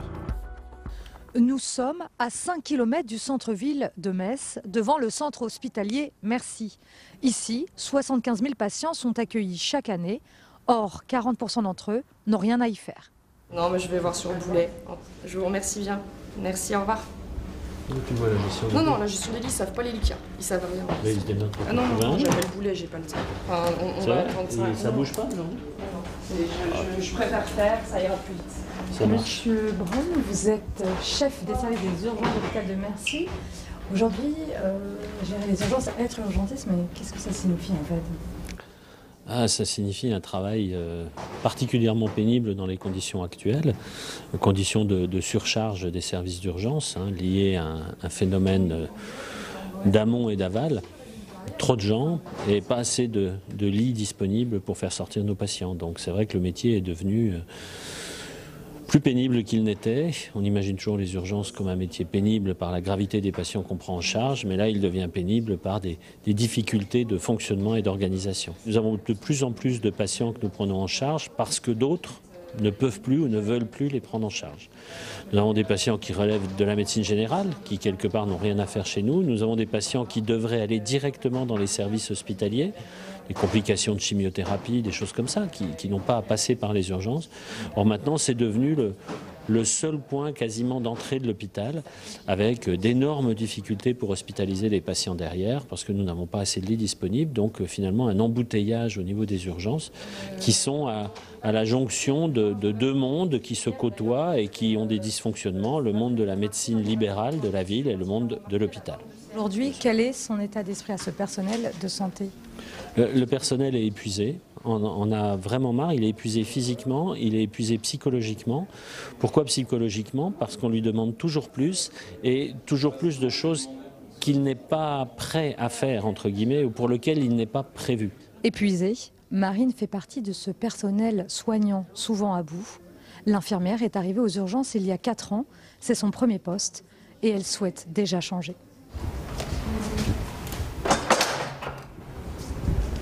Marine, quand vous avez commencé, vous imaginez cette situation ? Non, pas du tout. C'est vrai que c'est très différent entre ce qu'on apprend à l'école, la théorie et la pratique. On ne s'imagine pas du tout que le milieu du soin est ce qu'il est actuellement. Je suis vraiment partagée entre le fait d'aimer mon métier, d'aimer ce que je fais. C'est un travail très enrichissant, surtout au sein des urgences, et partagé avec ce dégoût qu'on peut avoir parfois de cette charge de travail et de ne pas avoir le temps pour les patients. De faire du travail à la chaîne et de ne pas pouvoir exercer de manière globale la prise en charge du patient. On parle d'un personnel qui se sent déshumanisé, qui n'a plus le temps de prendre du temps pour ses patients. Vous êtes à bout aujourd'hui ? Oui, je me sens parfois à bout quand on a une surcharge de travail, quand on est en sous-effectif, quand il y a des temps d'attente qui sont considérables, quand on est face à l'agressivité aussi, parce qu'il ne faut pas oublier que le personnel soignant est beaucoup confronté à l'agressivité verbale et parfois physique, malheureusement. Donc c'est ce cumul de toutes ces choses qui fait qu'on en vient à être épuisé.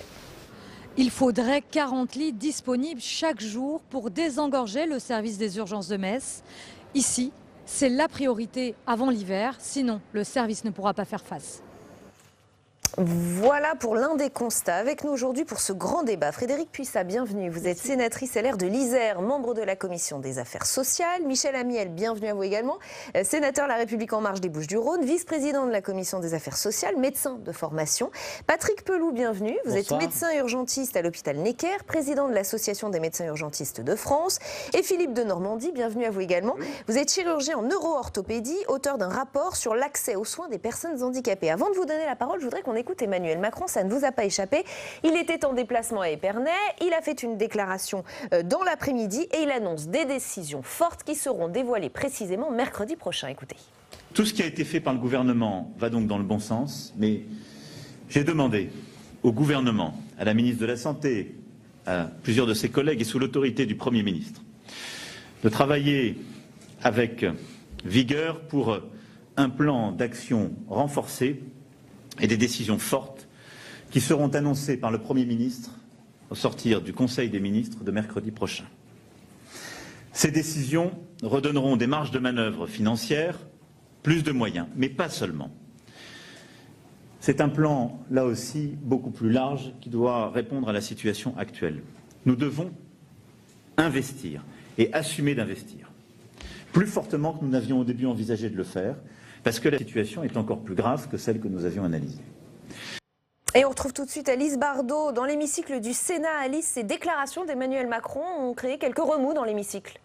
Et oui, Rebecca, coup de sang au Sénat après la prise de parole d'Emmanuel Macron tout à l'heure. Le président a dit qu'Édouard Philippe annoncerait le plan du gouvernement pour l'hôpital public mercredi prochain, soit au lendemain du vote du projet de loi de financement de la sécurité sociale qui était en cours d'examen au Sénat donc depuis mardi. L'affront de trop pour les sénateurs qui ont demandé une suspension de séance tout à l'heure et leur décision est prise. Ils n'iront pas au bout de l'examen du texte. Ce soir sera donc le dernier. Ils ne reviendront pas demain, du moins pas pour examiner le budget de la sécurité sociale. Alors cette annonce du président a donc été la goutte d'eau qui a fait déborder le vase. Écoutez la colère du président LRD de la Commission des affaires sociales et celle du sénateur socialiste Jean-Louis Touraine. C'est outrageant pour les parlementaires, que ce soit à l'Assemblée nationale ou le Sénat. Et c'est d'autant plus outrageant pour nous que mardi soir, nous avons fait une réunion, les commissaires de la Commission des affaires sociales, tous partis confondus, avec les deux ministres, et que les deux ministres nous ont juré le cœur sur la main qu'ils ne savaient rien. Donc nous, on nous prend pour des idiots et eux pour des guignols. Nous étions en train d'examiner l'ensemble du budget sur le financement de la sécurité sociale. Or, toutes les informations que nous avons, tous les débats que nous avons portent sur des éléments faux. C'est-à-dire, on nous demande de voter un budget qui sera démenti dans les 2 jours ou 3 jours qui viennent. C'est du jamais vu dans notre République et par conséquent, il est normal que ça hérisse un peu les parlementaires. Alors vous le voyez, les relations entre l'exécutif et le Sénat sont donc une fois encore particulièrement tendues et on peut même dire explosives ce soir. Et on va continuer d'en parler sur ce plateau. Merci infiniment Alice Bardot pour toutes ces précisions. Évidemment, Michel Amiel, je vous laisse répondre. Oui, j'imagine. Que voulez-vous que je vous dise ? Les sénateurs sont des gens susceptibles qu'il faut ménager. Et effectivement, là, on n'a pas été ménagé sur la forme. En plein débat de projet de loi de financement de la sécurité sociale avec des mesures budgétaires très fortes, on nous annonce que finalement, ces mesures budgétaires vont être balayées d'un revers de main et qu'on va en prendre d'autres. Et effectivement, il y a de quoi avoir un petit mouvement d'humeur. C'est quoi ? C'est de la maladresse ? C'est du mépris ? Oh, mépris, non. Maladresse, sans aucun doute. Par contre, il ne faudrait pas, selon moi, que la forme prenne le pas sur le fond. Ce qui compte, c'est bel et bien les mesures que le président n'a d'ailleurs pas annoncées, qu'il a annoncé que le gouvernement allait annoncer mercredi. Oui, et d'ailleurs, Édouard Philippe, pas Agnès Buzyn. Comment ? D'ailleurs, Édouard Philippe s'en chargera, pas Agnès Buzyn. Oui, au plus haut niveau de l'État. Et donc, ce qui compte, c'est l'aspect quantitatif, budgétaire, et l'aspect qualitatif, organisationnel. Mais on sait très bien, en même temps, c'est le cas de le dire, qu'on ne réorganise pas l'hôpital en 6 mois. Il y a dans le plan santé 2022 des choses qui ont été annoncées, des choses qui commencent à se mettre en place. On commence. Restons encore un petit peu peut-être sur ce volet politique avant de vous donner la parole sur ce qui se passe sur le terrain. Frédérique Puissat, comment... Non, moi je voulais simplement rebondir sur les propos de mon collègue Michel Amiel. Nous ne sommes pas susceptibles. Nous sommes, pardon de le dire, le Sénat, composante du Parlement, avec effectivement l'Assemblée nationale qui a voté un projet de loi de finances 2020 qui va être déjà caduque, et nous qui sommes en train de discuter d'un projet qui, le lendemain où nous l'aurons voté, sera aussi caduque. Donc je ne pense pas que ce soit sur cette thématique-là de la susceptibilité qu'il faille poser le débat. La question est de savoir comment on organise notre pays, étant entendu que je vous rejoins parfaitement, nous sommes sur une logique où le pays est en forte tension, où on a de vraies difficultés et il faut qu'on puisse aboutir. On n'aboutira pas seul, et ce n'est pas, excusez-moi de le dire, mais un homme, tout puissant soit-il, et peut-être si intelligent soit-il, qui va trouver les solutions à des problématiques d'envergure qui vont être énoncées par nos collègues. Donc là-dessus, je pense que c'est important qu'on rappelle que notre décision, qui effectivement, ça a été souligné par votre collègue, est une décision... J'allais dire, je crois qu'elle ne s'est jamais produite. Alors, on ne sait pas encore si on va siéger ou pas. N'allons pas trop vite, puisque le bureau doit se réunir ce soir. Et à 19h, on saura si on continue ou pas ce PLFSF 2020. Alors, on va poursuivre ce tour des réactions des sénateurs, puisque Fanny Conquis, vous êtes en salle des conférences avec Bernard Jomier. Oui, Bernard Jomier, on le sait, un plan sera annoncé mercredi par le Premier ministre. Emmanuel Macron parle d'investissement massif. Est-ce que vous avez l'impression que l'État a pris la mesure de la crise qui touche l'hôpital ? J'espère que cette fois-ci, il commence à ouvrir les yeux, parce que ce qu'on voit, c'est que depuis des mois et des mois, où on alerte, où on dit que l'hôpital ne vit pas une énième crise, mais que C'est un problème qui est profond et qui nécessite une remise à plat qui touche sur les missions de l'hôpital, les organisations et le financement. On n'est pas entendu. On n'est pas entendu au point qu'on arrive maintenant à devoir voter le budget social de la nation avec des chiffres qui sont faux, qui sont déjà périmés, puisque des mesures nouvelles vont être annoncées au lendemain du vote. Donc on voit bien que le gouvernement navigue un peu à vue, et je crois qu'il est temps de mettre tout le monde autour de la table dans une forme d'états généraux de l'hôpital pour que l'ensemble de ces sujets soient abordés. De quoi l'hôpital a besoin concrètement ? Il n'y a pas une mesure qui permettrait de résoudre la situation, bien sûr, mais l'hôpital a un problème de mission. Que demande-t-on aujourd'hui à l'hôpital et à l'hôpital public singulièrement dans notre pays ? Qu'est-ce qu'on lui demande de faire ou de ne pas faire et de laisser aux autres acteurs du système de santé ? Il a un problème d'organisation. On lui a demandé de se réorganiser sans cesse.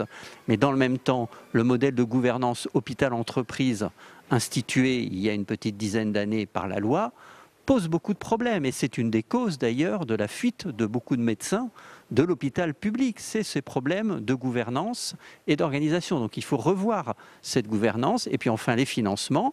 Le financement à l'activité a une part d'intérêt, mais il produit beaucoup d'effets pervers.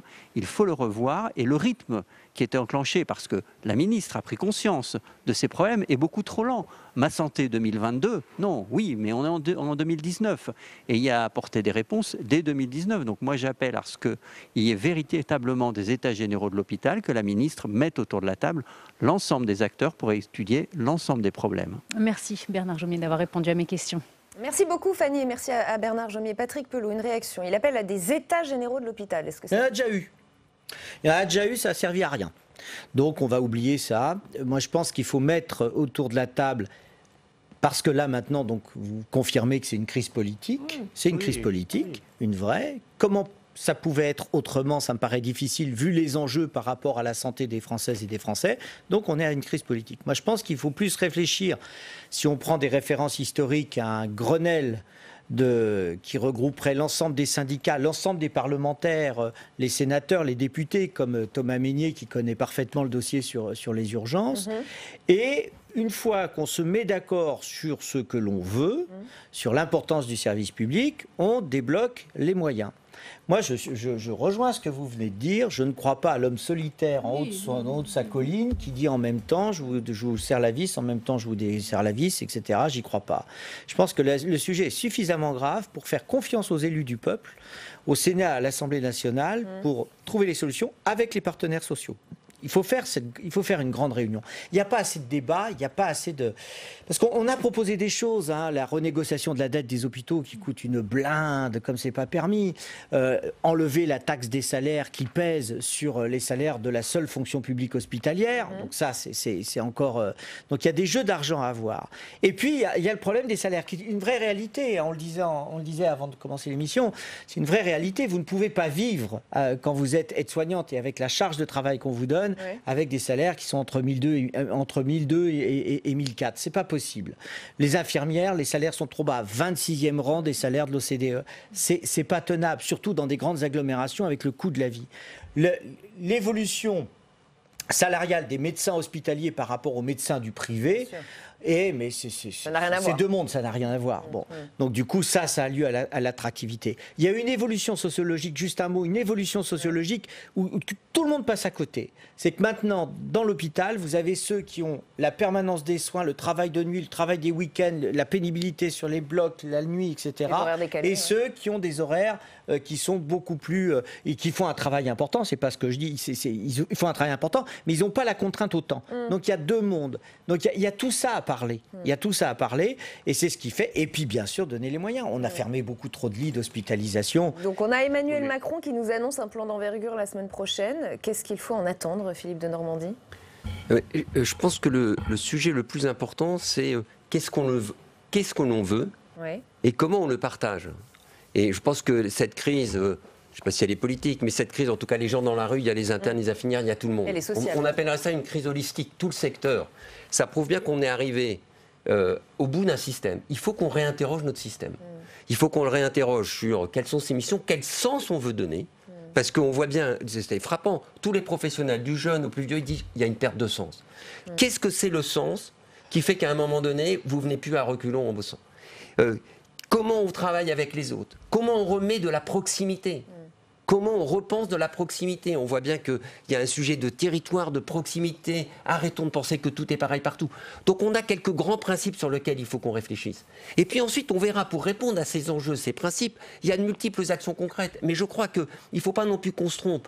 Réfléchir d'emblée uniquement quelques mesures, sans poser des vraies questions de fond, qui expliquent qu'aujourd'hui, on a eu des lois... Ce qui prendra du temps, ce qui prendra encore du temps. Non, mais je pense que dans ce schéma-là, il faut accepter, on se dit aujourd'hui, il y a des mesures immédiates qu'il faudra prendre, mais ces mesures immédiates, par nature, il faut qu'elles rentrent dans quelques grands principes qu'on va tous partager ensemble, qui font que ça va redonner du sens, ça va redonner de la confiance, ça va redonner de la reconnaissance. Donc des mesures d'urgence et des mesures structurelles bien plus sûr, tard, et les mesures structurelles, regardez le plan la santé, mais il y a eu une grande majorité de gens qui disent on va plutôt dans le bon sens. Le problème, c'est qu'on voit bien qu'à un moment donné, il faut qu'on se repose des questions de fond.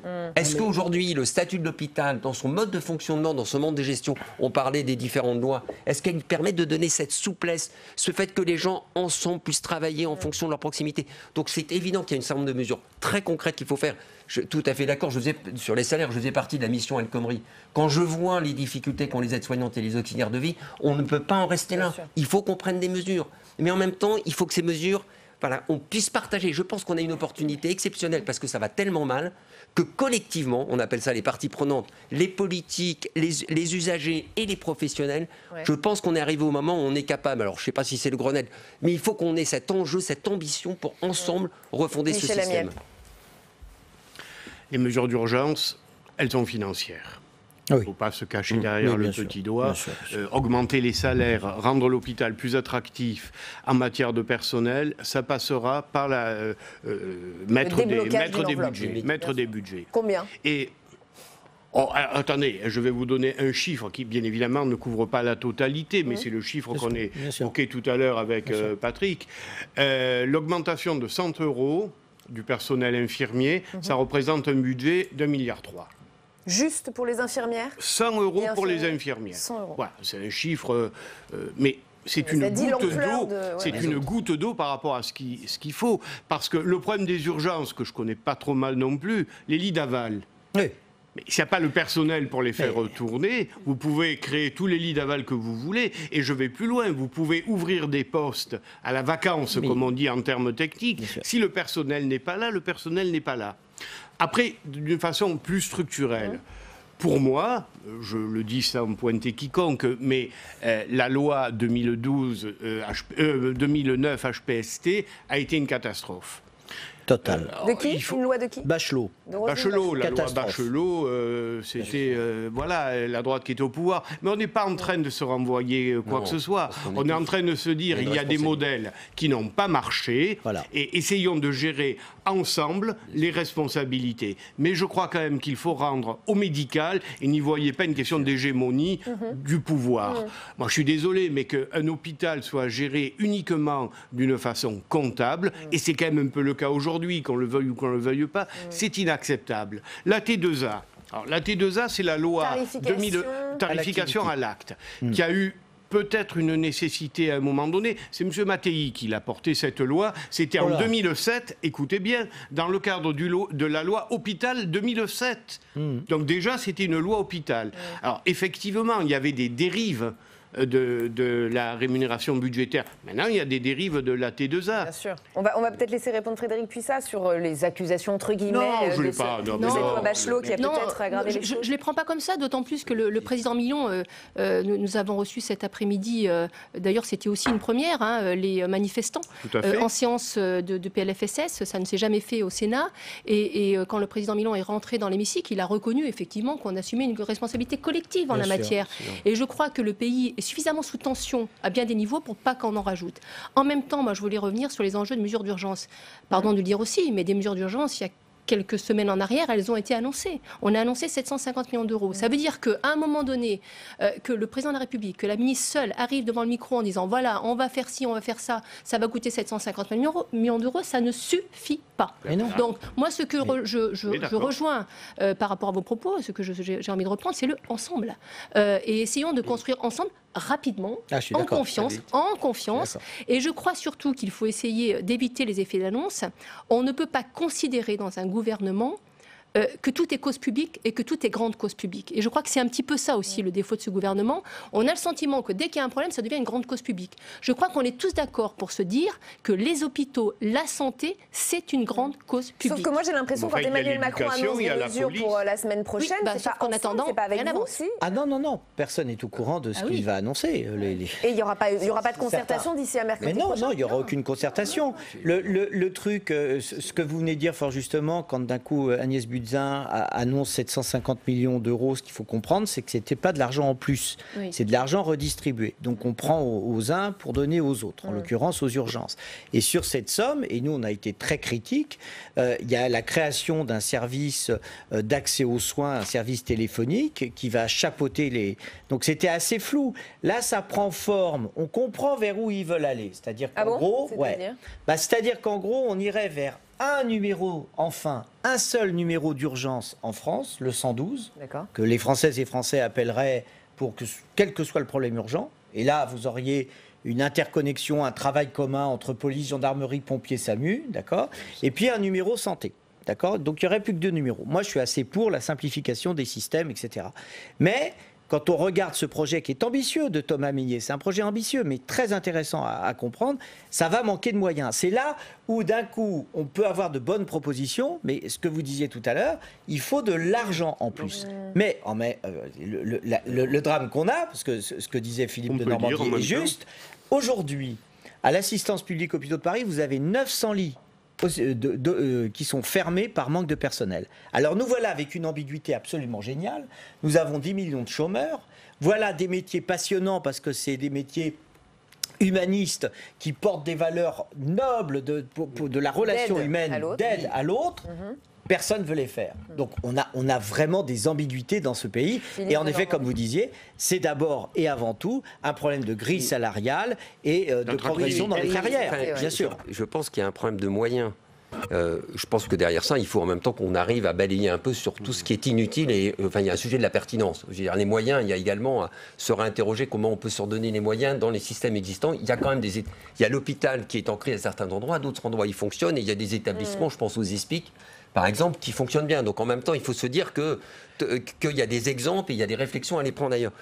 Je pense que sur le sujet on parlait des aides-soignantes, par exemple, en même temps, ça pose un sujet vraiment de fond qui est notre modalité d'organisation. On est à l'heure actuelle à une modalité d'organisation, on l'a vu dans tous les entretiens qu'on a fait, Mission El Khomri, où il y a la parole du soignant n'existe pas.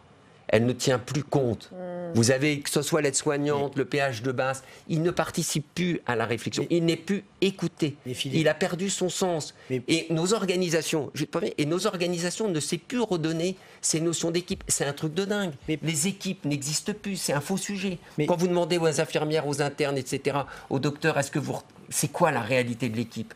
Eh bien, vous vous rendez compte que ces notions-là, en fait, c'est artificiel. Parce qu'elles n'ont plus le temps. Parce qu'on a cassé. On a fait des cadres soignants, des cadres administratifs. On en a fait une logique de gestion. Je ne sais pas s'il faut mettre forcément des directs. Est-ce que les docteurs demain feront mieux que les directeurs ? La réalité que vous décrivez, quand même. J'ai fait un rapport avec un directeur d'hôpital. On a fait un rapport sur changer la vie à l'hôpital. Moi, ce qui m'a frappé, je travaille avec beaucoup de directeurs, c'est que les directeurs, ils sont autant en souffrance au jour d'aujourd'hui que les médecins. Ils disent, on n'y arrive plus. Et on voit bien qu'il faut qu'on repense cette gouvernance collective et en redonnant de la proximité, là où sont les patients, pour repenser les choses avec eux. Et je reste convaincu, en plus que tous ces métiers qui sont les métiers, je pense qu'il faut vraiment s'intéresser d'abord aux métiers, ces métiers de la proximité, ceux qui sont le plus en relation avec les patients, c'est eux qui ont beaucoup de choses à nous proposer dans nos modalités d'organisation. Au jour d'aujourd'hui, on est dans un process, on est dans un système taylorien.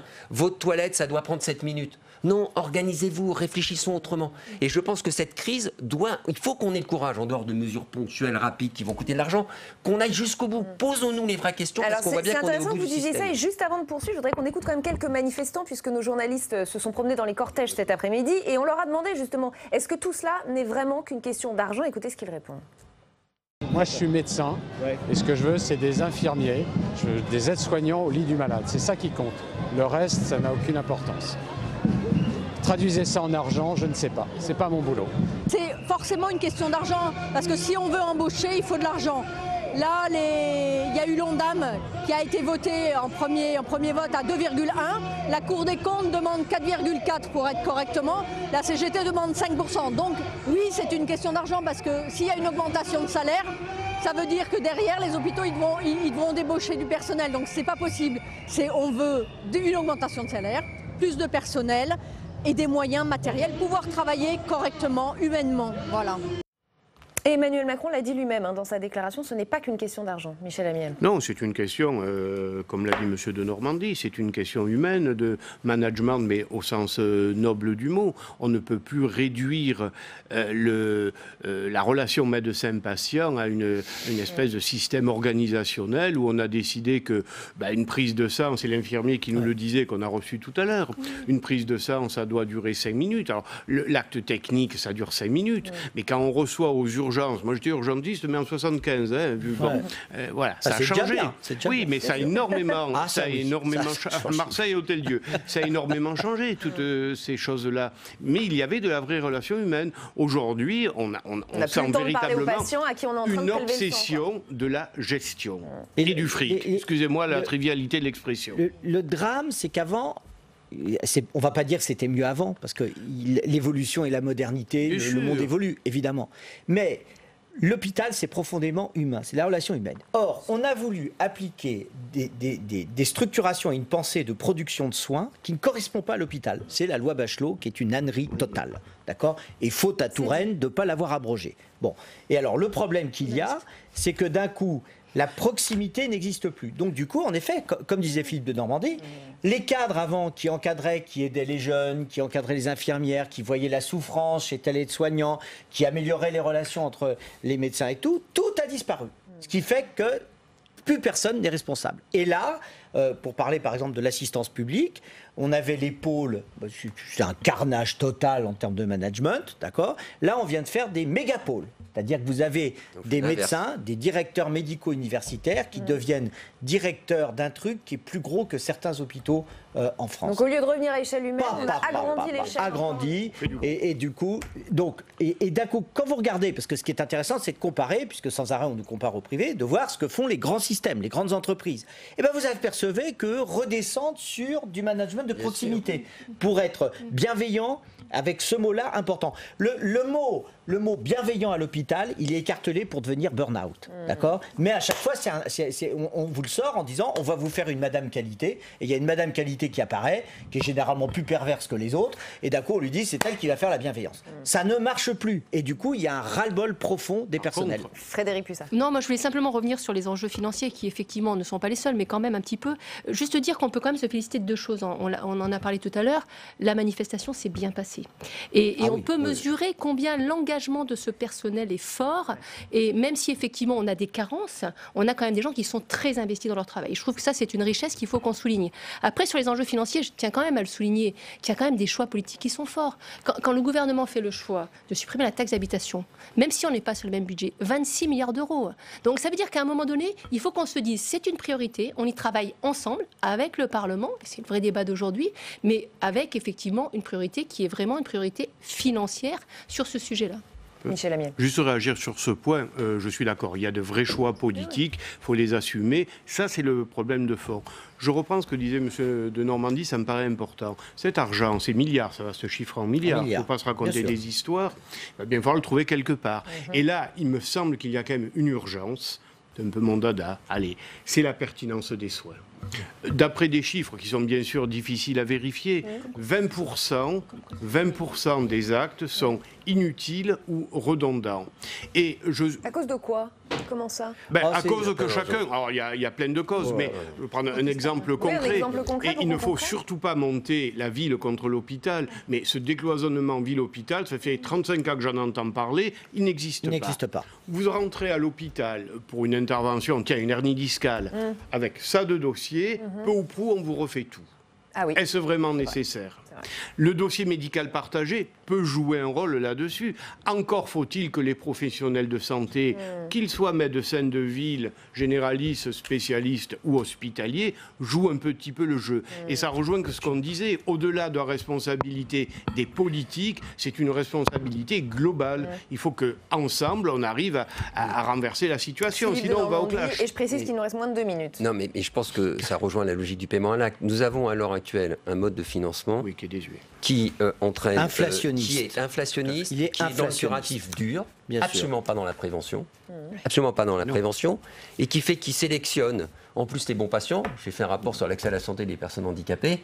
Quand vous avez quelqu'un qui vous prend plus de temps, l'acte, les gens se disent ah bah non, mon acte, ça va m'en prendre trop de temps et comme je suis payé à l'acte. Donc on a une vraie réflexion, ça a commencé sur le parcours. Moi je pense qu'il faut aller beaucoup plus vite sur des financements, sur des logiques de parcours. Pourquoi du parcours? Ça veut dire que ça implique un certain nombre de professionnels ensemble. Parce que finalement un patient quand il va bien, quand je fais une chirurgie compliquée pour remettre un pied à plat, c'est-à-dire pas que le chirurgien, parce que le kiné va être aussi important, l'éducateur sportif, parce qu'on est une équipe, une communauté. Et donc, on a besoin de réfléchir de façon beaucoup plus forte sur la façon même dans laquelle nos financements, comme nos responsabilités, on les partage. Tant qu'on n'aura pas cette logique de partage et donc de responsabilité commune, eh bien, les gens, c'est chacun son gâteau. Il nous reste 20 secondes. Et le problème, c'est qui va diriger ça? Parce que d'un coup, le monde libéral ne veut pas que l'hôpital regarde ce qu'il fait et l'hôpital ne veut pas que le monde libéral rentre. Donc d'un coup, si tu veux, il faudrait arriver à sortir des postures pour avoir un monde nouveau qui fait que d'un coup, on se respecte et on sait travailler ensemble. Et je pense que la seule façon de faire un monde nouveau, c'est repartir en permanence du patient.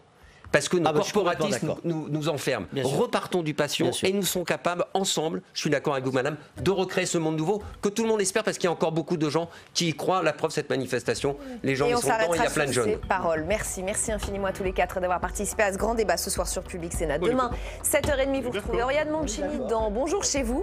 L'invité politique sera Nathalie Loiseau, eurodéputée La République En Marche. Bonne soirée.